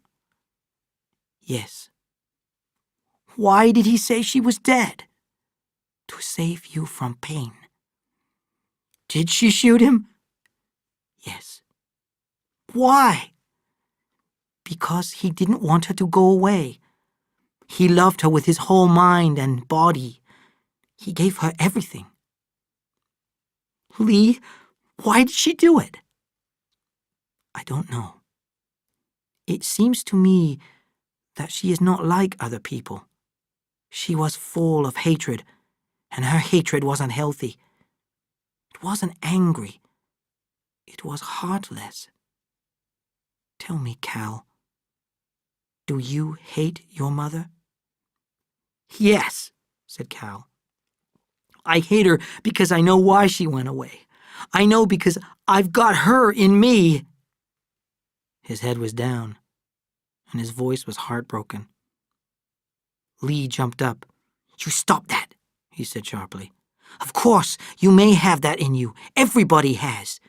You've got your father in you too, so don't use the excuse that you inherited it from your mother. Whatever you do, it will be you who does it, not your mother." Cal was growing toward manhood, and his discovery sharpened all his emotions. He saw Adam's sadness and loneliness, and there grew in him a great love for his father and a wish to protect him. Aaron was changing too, but his feelings took a religious direction. He joined the church and spent many hours with the minister, Mr. Rolfe, a young man with no experience of the world. Aaron's religion inevitably took a sexual turn. He spoke to Abra about his decision to become a minister and never to marry. Abra, in her wisdom, agreed with him, feeling and hoping that this phase would pass. She wanted to marry Aaron, but for the moment, she did not speak of it. Aaron naturally tried to work on Cal. First, he prayed for him silently, then tried to persuade him to change his ways. Cal thought he was unbearably full of his own goodness and told him so. It was a relief to both of them when Aaron stopped trying to save his brother's soul. Chapter 13. Sons and Brothers. Cal gave himself the task of learning all he could about Kate so that he could protect his father. He reasoned that what she could do before, she could do again. A known enemy is less dangerous, less able to surprise. Sometimes in the afternoon, He lay hidden in the tall grass across the street, watching Kate's place. He found that she came out every Monday at 1:30. One Monday, she turned in at her gate as usual. Cal waited a moment, then walked past the house. Kate was waiting in the yard. She said to him coldly, "This isn't the first time you've followed me. What do you want?" Cal froze in his steps and stared at her, and he realized that Erin had the same wide-apart blue eyes and the same color of hair. He lowered his head. "Nothing, ma'am." "You won't tell me, will you?" Cal heard his own speech with amazement. "You're my mother, and I wanted to see what you're like." "What? What is this? Who are you?" "I'm Cal Trask." She looked at him closely, and a faintly remembered picture of Charles leaped into her mind. Suddenly she said, "Come with me." Cal followed her into the house, down a hall and into her room. Then she opened a new door cut in the wall at the end of her room and went into a box of a room with no windows and no decorations. Its walls were painted a dark gray, and there was a solid gray carpet on the floor. The only furniture was a huge armchair and a covered floor lamp that gave out a weak circle of light. "Come in and bring that chair with you," she said. "Close the door." Kate sat down in the armchair and carefully removed her gloves. The fingers of both hands were bandaged. "Don't stare," she said angrily. "It's arthritis." "Oh, so you want to see, do you?" She unwrapped the bandage from her right hand and held her crooked fingers under the low light. "There, look!" she cried out in pain as she wrapped the bandage loosely. "You'll probably get it. My grandmother had it, and my mother was just beginning to get it." She stopped. The room was very silent. "I saw you looking at this room," she went on. "The light hurts my eyes. I come here to rest." She settled back in her chair. "How's your father?" "I don't want to talk about him." "Oh, no? You like him then?" "I love him," said Cal. "Why'd you shoot my father and run away from us?" Kate looked at him, and her eyes were cold and shallow. "Because he tried to stop me from going. When I was hurt, all broken up, he took me in and he looked after me, cooked for me. He tried to tie me down by making me grateful. But nobody can hold me. I waited until I was strong, and then I broke out." A kind of realization came over her. "Maybe you're like me. Why wouldn't you be?" Cal shook his head. "I'm going," he said happily. "What Lee said is true. I was afraid I had you in me." "You have," said Kate. "No, I haven't. I'm my own person. If I'm mean, it's my own meanness, and I don't think the light hurts your eyes. I think you're afraid." "Get out," she cried. "Go on, get out." "I'm going." He walked to the door. "I don't hate you," he said, "but I'm glad you're afraid." He went out and banged the door behind him. Kate sat back in her chair and thought suddenly of the only person who had ever made her feel this fear and hatred.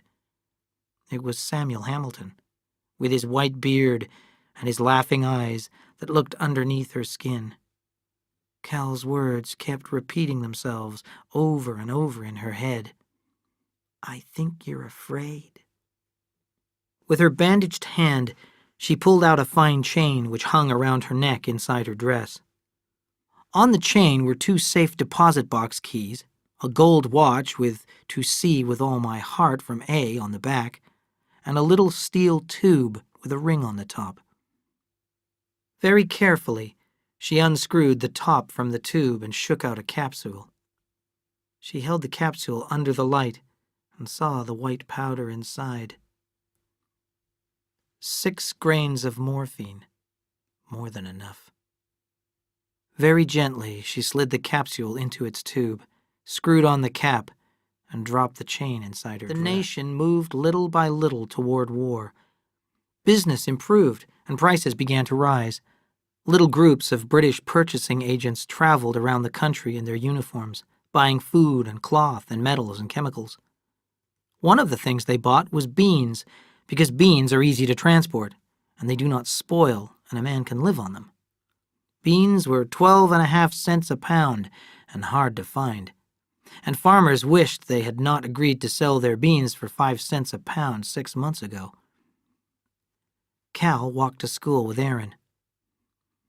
"How would you like to leave school and go back to the ranch?" said Cal. "What for?" "We could make some money for Father." "I'm going to college. I wish I could go now. Everybody is laughing at us because of the lettuce. I want to get out of town, but I don't know if there's enough money for college." Cal said, "If you worked hard, you could take entrance examinations next summer and go in the fall." Aaron swung around. "I couldn't do it." "I think you could," said Cal. "Mr. Rolfe could help you." Cal thought for a moment. "I'll tell you what. I'm going to try and make some money. If you pass your examinations a year early, I'll help you through college." "You will?" "I'll go and see the principal right away." After supper that night, Cal said, "Father, would you mind if I went down to the ranch Friday afternoon?" Adam turned in his chair. "What for?" "I just want to see. Just want to look around." "Thinking seriously of going into farming?" asked Lee. "I might, if you'd let me take it over. I'd farm it, Father." "Oh, we'll see," said Adam. "You might want to go to college." When Cal started for the front door, Lee followed and walked out with him. "Cal," he called, "I've got $5,000 if you ever need it." "Why would I need it?" "I don't know," said Lee. One Saturday morning, Cal came into Will Hamilton's office in his car showroom. Seeing Will's puzzled look, he said, "I'm Cal Trask." "Oh, sure. You're getting to be a big boy. I suppose you'll be going into business soon." "Yes, sir. I thought I might run the ranch when I get out of high school." "There's no money in that," said Will. "Farmers don't make money. It's the man who buys from him and sells." "Would you give me some advice?" Cal asked. Will felt pleased. He looked at the dark-faced boy, and he liked him. "If I can, I'll be glad to. What do you want to know?" Cal said, "I want to make a lot of money. I want you to tell me how." "Everybody wants that," Will said. "What do you mean by a lot of money?" $20,000 or $30,000. Will smiled kindly. "Can you tell me why you want to make so much?" "My father lost a lot of money. I want to make enough money to give him back what he lost." Will looked at him in surprise. "Why?" "Because I love him." Will felt a sudden warmth toward this boy. Will understood him, felt him, sensed him, recognized him. This was the son he should have had, or the brother. "Listen, you have a brother. Does your father like him better than you?" "Everybody loves Aaron," said Cal calmly. "One more question," he said, "and I won't mind if you don't answer it. Is it possible that you're trying to buy your father's love?" "Yes, sir, it is." "That's all I want to ask," said Will. He looked straight ahead. "Cal, do you want to be partners with me?" "Yes, sir." "I don't like to take a partner without money." "I can get $5,000, said Cal. "Where will you get it?" I won't tell you, sir. Will shook his head and laughed. I believe you. Now I want you to listen. We're going to be in this war any time. Do you know the present price of beans? I'm not sure. I think around 3.5 cents a pound. Right. But you don't want to farm. You're too smart. The man who rented your father's farm is called Rantani. He's a good farmer. If we offer him 5 cents a pound and give him a seed loan, he'll plant beans. So will every other farmer around here. Cal said, What are we going to do with 5-cent beans in a 3-cent market? Will said, Are we partners? Yes, sir. They shook hands. I have contact seriously. with the British Purchasing Agency, Will said. I bet we can sell all the dried beans we can find at 10 cents a pound or more. Now, would you like to go up to the old place and talk to Rantani? Yes, sir, said Cal. One late summer day, when Lee came back from the market, he found Adam leaning back in his chair and smiling at the ceiling. Today I met Mr. Kilkenny from the high school. Do you know what Aaron is doing? No, said Lee. He's covered all next year's work. He's going to take examinations for college and save a year. What do you think of that? Remarkable, said Lee. But why does he want to save a year? Because he's ambitious, said Adam. I didn't know anything about it. I'm proud of him, Lee. I wish Cal had some ambition. Maybe he has, said Lee. Maybe he has some kind of a secret, too. Just think, said Adam. When Aaron tells us we ought to have a present for him. A gold watch? Said Lee. That's right. I'm going to get one and have it ready. Adam waited impatiently for Aaron to bring news of his examinations. The gold watch lay in his drawer, and Lee had his instructions. On the evening of the day of the announcement, he would cook a turkey and bake a cake. One evening, Cal came in and asked Adam, "Where's Aaron?" His teacher asked him to have dinner with him, said Adam. I guess they want to celebrate, said Cal. Celebrate? The exams. Didn't he tell you? He passed them. When Aaron came home, Lee was waiting for him on the porch. Sit down. I want to talk to you. Why didn't you tell your father you passed the tests? He wouldn't understand. Aaron, can't you tell me what's the matter with you? You always used to. Suddenly, Aaron broke down. I want to go away. I don't belong here. I wish we hadn't ever come here. Lee put his arm around his shoulder to comfort him. You're growing up, he said. Maybe that's it. Wait a little while, and it will be over. Go to bed now, and in the morning get up early, and tell your father about the tests. Make it exciting. He's lonelier than you are because he has no lovely future to dream about. And Aaron, your father left a present on your pillow. Kate was feeling better. The new medicine seemed to be doing her some good. Her hands were less painful, and she had had a good night's sleep, the first in a long time. The difference in her rested face was amazing. She looked 10 years younger. As she looked in the mirror, her thoughts jumped to that other face so like hers. What was his name? Alec? She laughed. Mother of 2 sons, and she looked like one. And if anyone had seen her with the blonde one, could they have any doubt? But what would Aaron, that was his name, what would he do if he knew? His brother knew. Suddenly, she knew that she did not want Aaron to know about her. Maybe he could come to her when she started a new life in New York. She would take him to the theater, to the opera, and people would see them together and wonder at their loveliness and recognize that they were either brother and sister or mother and son. Chapter 14. Jealousy and Revenge. We did not have many soldiers in France the first winter of the war, but we had millions in training ready to go.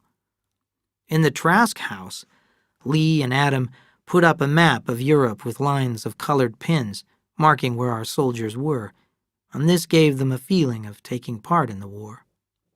Then Adam was appointed to the draft board, choosing the young men who would be sent away to fight. He was a logical man for the job. The ice factory did not take up much of his time, and he had a good service record. Adam worked hard and honestly and sadly. He knew that the young men he passed to the army were under sentence of death. And because he also knew he was weak, he was less likely to accept an excuse or a minor disability. Adam looked forward to Thanksgiving when Aaron would come home from college. Aaron was terribly homesick. He realized that he had made a mistake. He had decided that at Thanksgiving he would go home, and then he would be sure. Aaron tapped softly at his brother's bedroom door and went in. Cal sat at his desk working with tissue paper and red ribbon. He quickly covered it up as Aaron came in. Aaron smiled. "Presents?" "Yes," said Cal, but did not explain. Aaron sat on the bed. He was silent so long that Cal asked, "What's the matter? You got trouble?" "No, not trouble. I just wanted to talk to you. I don't want to go on at college." Cal looked up quickly. "You don't? Father will be disappointed. What do you want to do?" "I thought about taking over the ranch. Aber told me a long time ago that's what she'd like. I want to talk to Father about it tomorrow." Cal suddenly felt angry. Aaron was trying to take the day away from him. It was not Aaron's day. It was Cal's day. He had planned this day for himself, and he wouldn't give it up. Then he looked at his brother, at the light hair and the wide-apart eyes, and suddenly he knew why his father loved Aaron, knew it beyond doubt. He looked like her. Then he was bitterly ashamed. He thought, "It's just jealousy. I'm jealous." He asked himself, "Why am I giving this money to my father? Will Hamilton said it. I'm trying to buy his love. There's not one decent thing about me." Then a new voice came into his mind. "Just give it and forget it. Don't expect anything." When Aaron had gone back to his room, Cal uncovered his present. He counted the 15 new bills once more, then wrapped them up and hid them in a drawer under his shirts. But he could not sleep. He was excited and at the same time shy. He wished the day were over and the gift given. After the turkey dinner and dessert, they sat at the table and drank to each other's health. Adam said, "I guess we never have had such a good Thanksgiving." Cal reached in his jacket pocket, took out the red-ribboned package, and pushed it over in front of his father. "What's this?" Adam asked. "A present." Cal's eyes were full of joy. Adam unfolded the tissue paper and stared down at the money. He picked up the notes very slowly. "What is it?" Cal swallowed. I made it to give to you, to make up for losing the lettuce." Adam raised his head slowly. "You made it? How?" "Mr. Hamilton, we made it, on beans. We agreed to pay the farmers 5 cents, and then the price jumped. It's for you, $15,000. Cal caught a feeling of disaster in the air, and he felt sick. He heard his father say, "You'll have to give it back." "Give it back? The British Purchasing Agency can't take it back. They're paying 12.5 cents for beans all over the country." Then give it back to the farmers you robbed." "Robbed?" Cal cried. "We paid them 2 cents a pound more than the market price. Father took a long We didn't time rob to answer. them." "I send boys out," he said. "I sign my name and they go out, and some will die and some will lie helpless without arms or legs. Son, do you think I can make a profit on that?" "I did it for you," Cal said. "I wanted you to have the money to make up for your loss." "I don't want the money, Cal.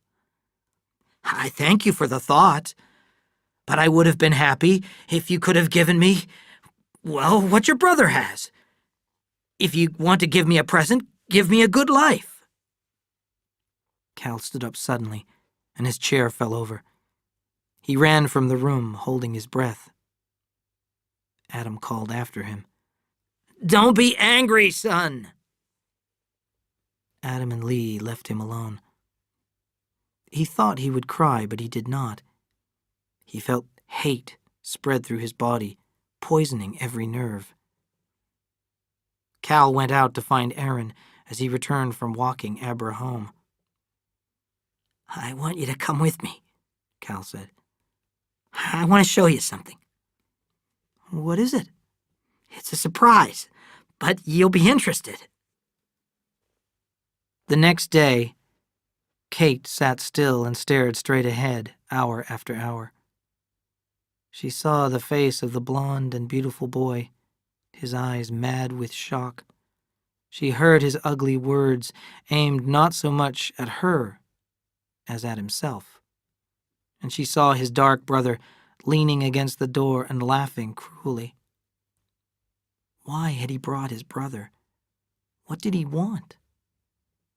The pain was creeping in her hands again, and now her right leg ached angrily when she moved. She thought about when she was a small girl with a face as fresh as her son's.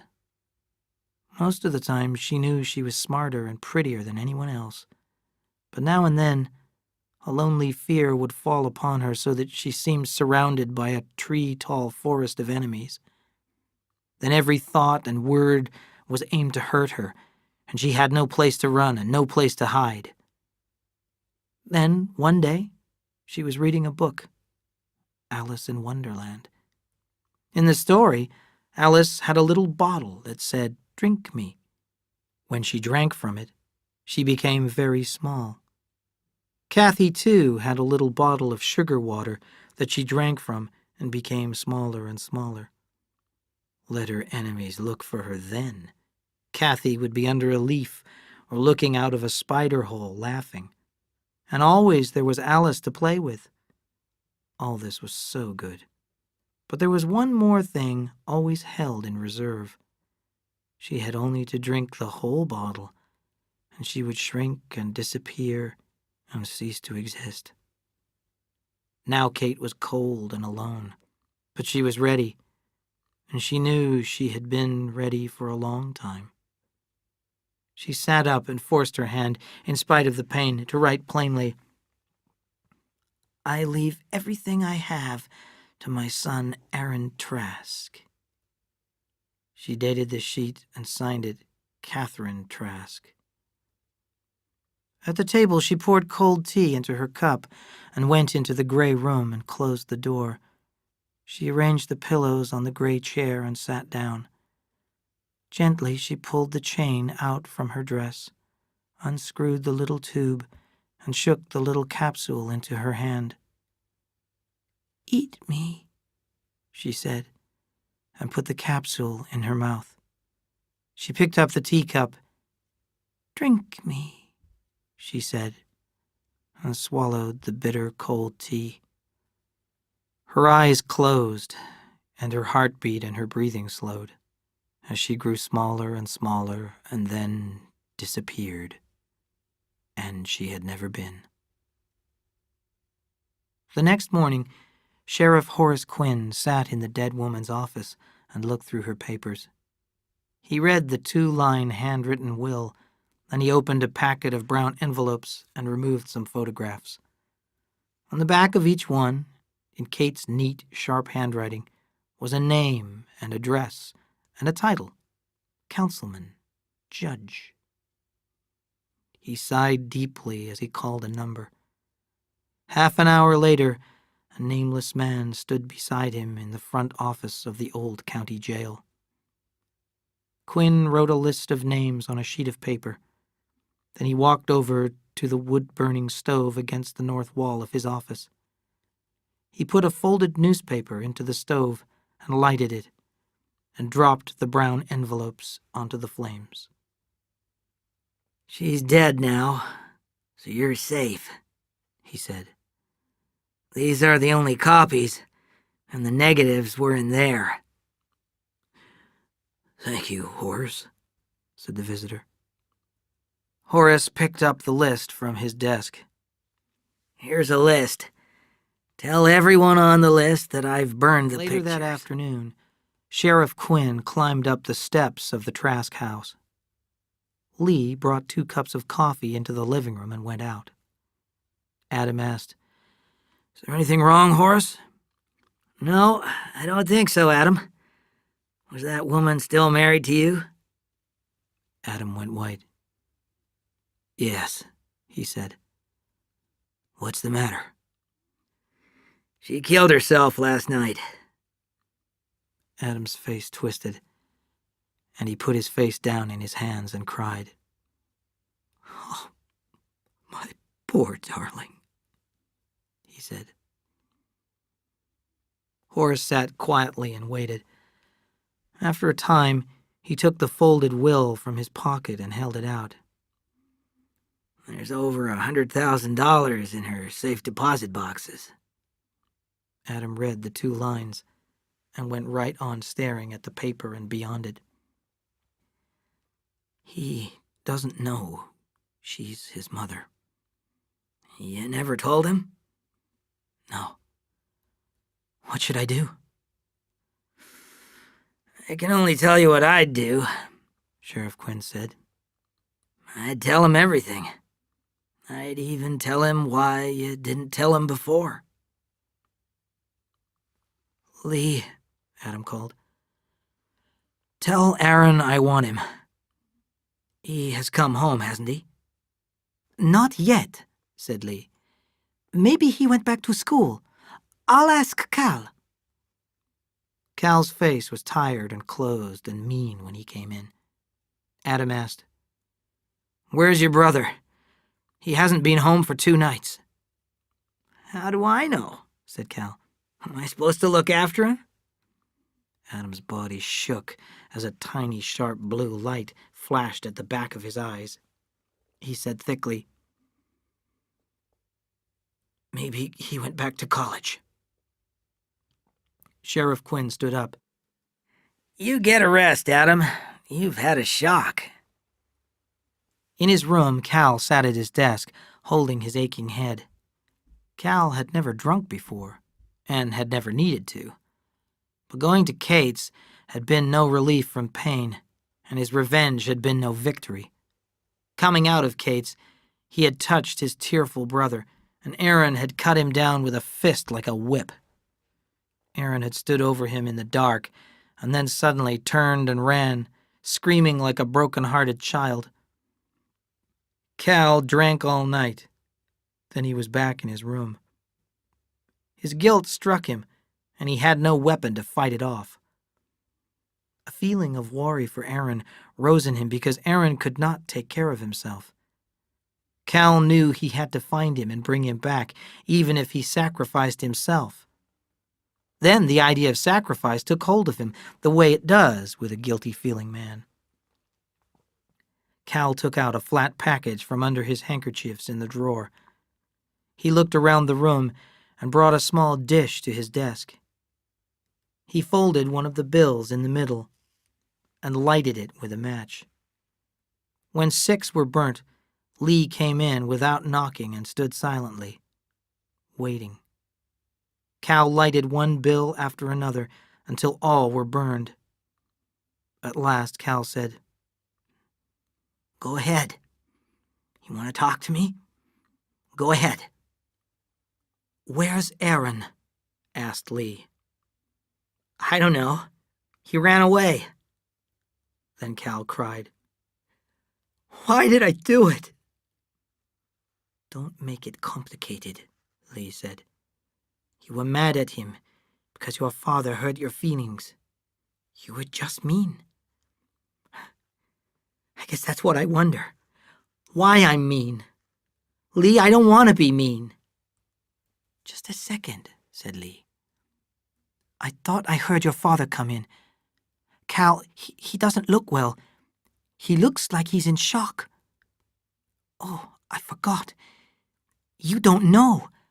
Your mother killed herself last night. Cal said, Did she? I hope it hurt. And then, No, I don't want to say that. I don't want to think like that. Lee found Adam leaning against the wall, his hat low over his eyes. Lee helped him into the living room, and he fell heavily into his chair. His eyes were strange, and his speech had the sound of a dream talker, slow and coming from a distance. He put his hand into his pocket and slowly brought out a yellow government postcard. Lee, I guess I'll have to get glasses. Can't read it. Letters jump around. You read it. And Lee read, Dear Father, I'm in the army. I told them I was 18. I'll be all right. Don't worry about me, Aaron. Chapter 15. The Only Son. The winter of 1917 to 18 was a dark and frightened time. The Germans smashed everything in front of them, and the war seemed hopeless. Adam was more puzzled than sad. He was released from the draft board as a result of his poor health. Almost daily he spoke of Aaron. I can understand why a young man might want to enlist, he said. If Aaron had talked to me, I might have tried to persuade him against it, but I wouldn't have forbidden it. You know that, Lee. I know it. That's what I can't understand. Why did he run away? Why doesn't he write? Has he written to Abra? I'll ask her. That evening, Lee said, Cal, have you seen Abra? Sure, I see her. She walks away. I don't understand why she hasn't been here. Something's wrong there. Will you ask her to come and see me? I'll try, but I told you, she walks away. Cal tried all the next day to find Abra alone, and it was only after school that he saw her ahead of him walking home. Lee wants to see you, he said. He asked me to tell you. She was pleased. Does he? Tell him I'll come. They walked along in silence until Cal couldn't stand it anymore. You know about Aaron?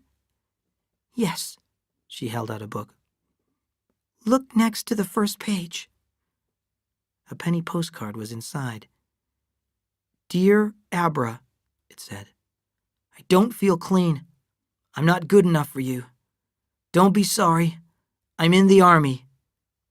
Don't go near my father. Goodbye, Aaron. Cal closed the book angrily. Do you know why he went away? I guess I could figure it out. Do you want to tell me? Abra, I've hurt you more than you know, but I'll tell you, said Cal bitterly. Our mother was a whore. She ran a house here in town. Thanksgiving night, I took Aaron down and showed her to him. Abra broke in excitedly. What did he do? He went mad, just crazy. He shouted at her. Outside, he knocked me down and ran away. Our dear mother killed herself. My father, there's something wrong with him. Now you know about me. Now you have some reason to walk away from me. Cal, she said, I've known about your mother for a long, long time, and there's something else I want to tell you. I don't love Aaron anymore. Why not? I've tried to figure it out. When we were children, we lived in a story that we made up. Then when I grew up, the story wasn't enough. But Aaron didn't grow up. He wanted to believe that his mother was dead and that I was perfect. But I'm not. Tell Lee I'll come. I feel free now. I think I love you, Cal. I'm not good. Because you're not good. Adam often slept until late in the morning. Lee helped him get up. I had a dream, very real, Adam said. I dreamed about my father. A great old gentleman, from all I hear, said Lee. I read all the newspaper articles your brother's lawyer sent. Adam looked calmly at Lee. Did you know he was a thief? You must have dreamed that too, said Lee. He was a thief, said Adam. I didn't think so once, but I do now. He stole from the army. Lee changed the subject. Do you know who Cal saw yesterday? Abra. Adam said. Abra? And then, oh, sure, Abra. She's a nice girl. Lee wondered what Adam meant, saying his father was a thief. Maybe it was true. Adam, the most honest man it was possible to find, living all his life on stolen money. Lee laughed to himself. Now this second Will, an Aaron who tried to be so pure, living all his life on the profits of a whorehouse. Was this some kind of joke, or did one thing balance another? On May 28th, 1918, American soldiers carried out their first important assignment of the First World War. The 1st Division, General Bullard commanding, was ordered to capture the village of Cantigny on the high ground overlooking the Avre River Valley. The attack was a complete success, and the French government congratulated them. It was late that year in the Salinas Valley. Cal and Abra went on a picnic in the Gabilan Mountains to gather wild flowers at the end of May. When Cal returned, all of the lights were on in the Trask house. Adam's door was open, and the sound of voices came from his room. What's going on? asked Cal. Lee looked at him and swung his head toward the table where the open telegram lay. Your brother is dead, he said. Your father has had a stroke. Dr. Murphy came out carrying his bag. How is he? Cal demanded. I'll tell you all we know. You're the head of the family now, Cal. Do you know what a stroke is? This one is a leakage of blood in the brain. Certain areas of the brain are affected. He can't move his left side, and the right side only a little. In other words, your father is nearly helpless. Can he talk? A little. With difficulty. Don't tire him. Cal struggled for words. Is he going to die? We don't know. He might live for a week, a month, a year, even 2 years. He might die tonight. Cal walked into his father's room and sat down beside the bed. Adam's eyes were calm, aware but not interested. Cal said, I'm sorry, Father. Can you understand me? Adam's eyes did not change or move. I did it, Cal cried. I'm responsible for Aaron's death and your sickness. I took him to Kate's. I showed him his mother. I don't want to do bad things, but I do them. He put his head down on the side of the bed to escape the terrible eyes, and he could still see them. He knew they would be with him, a part of him, all of his life. Lee came into the bedroom. Cal, what do you want? Go to Abra. Cal and Abra walked slowly down the street together. Cal said, Abra, I've killed my brother, and my father has had a stroke because of me. She took his arm and held it tightly with both hands. Cal said, Didn't you hear me? I heard you. Abra, my mother was a whore. I've got her blood, don't you understand? What shall I do? We're going back to your father's house, said Abra. Lee and Cal and Abra went into the bedroom together. Adam, can you hear me? Asked Lee. The blue eyes closed slowly, then opened. Lee said, Thank you, Adam. I know how hard it is. I'm going to ask you to do a much harder thing. Here is your son Caleb, your only son. Look at him, Adam. The pale eyes looked until they found Cal. Lee's voice continued. I don't know how long you will live, Adam, but your son will live. He will marry, and his children will be all that remains of you. He acted in anger, Adam, because he thought you had rejected him. The result of that anger is that his brother and your son is dead. Your son is marked with guilt, almost more than he can stand. Adam, please forgive him. Don't leave him alone with his guilt. Adam, can you hear me? Forgive him.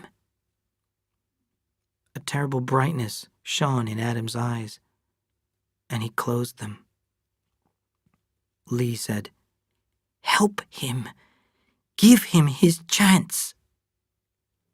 Adam's breath came quick with the effort, and then slowly, his right hand lifted an inch, and then fell back.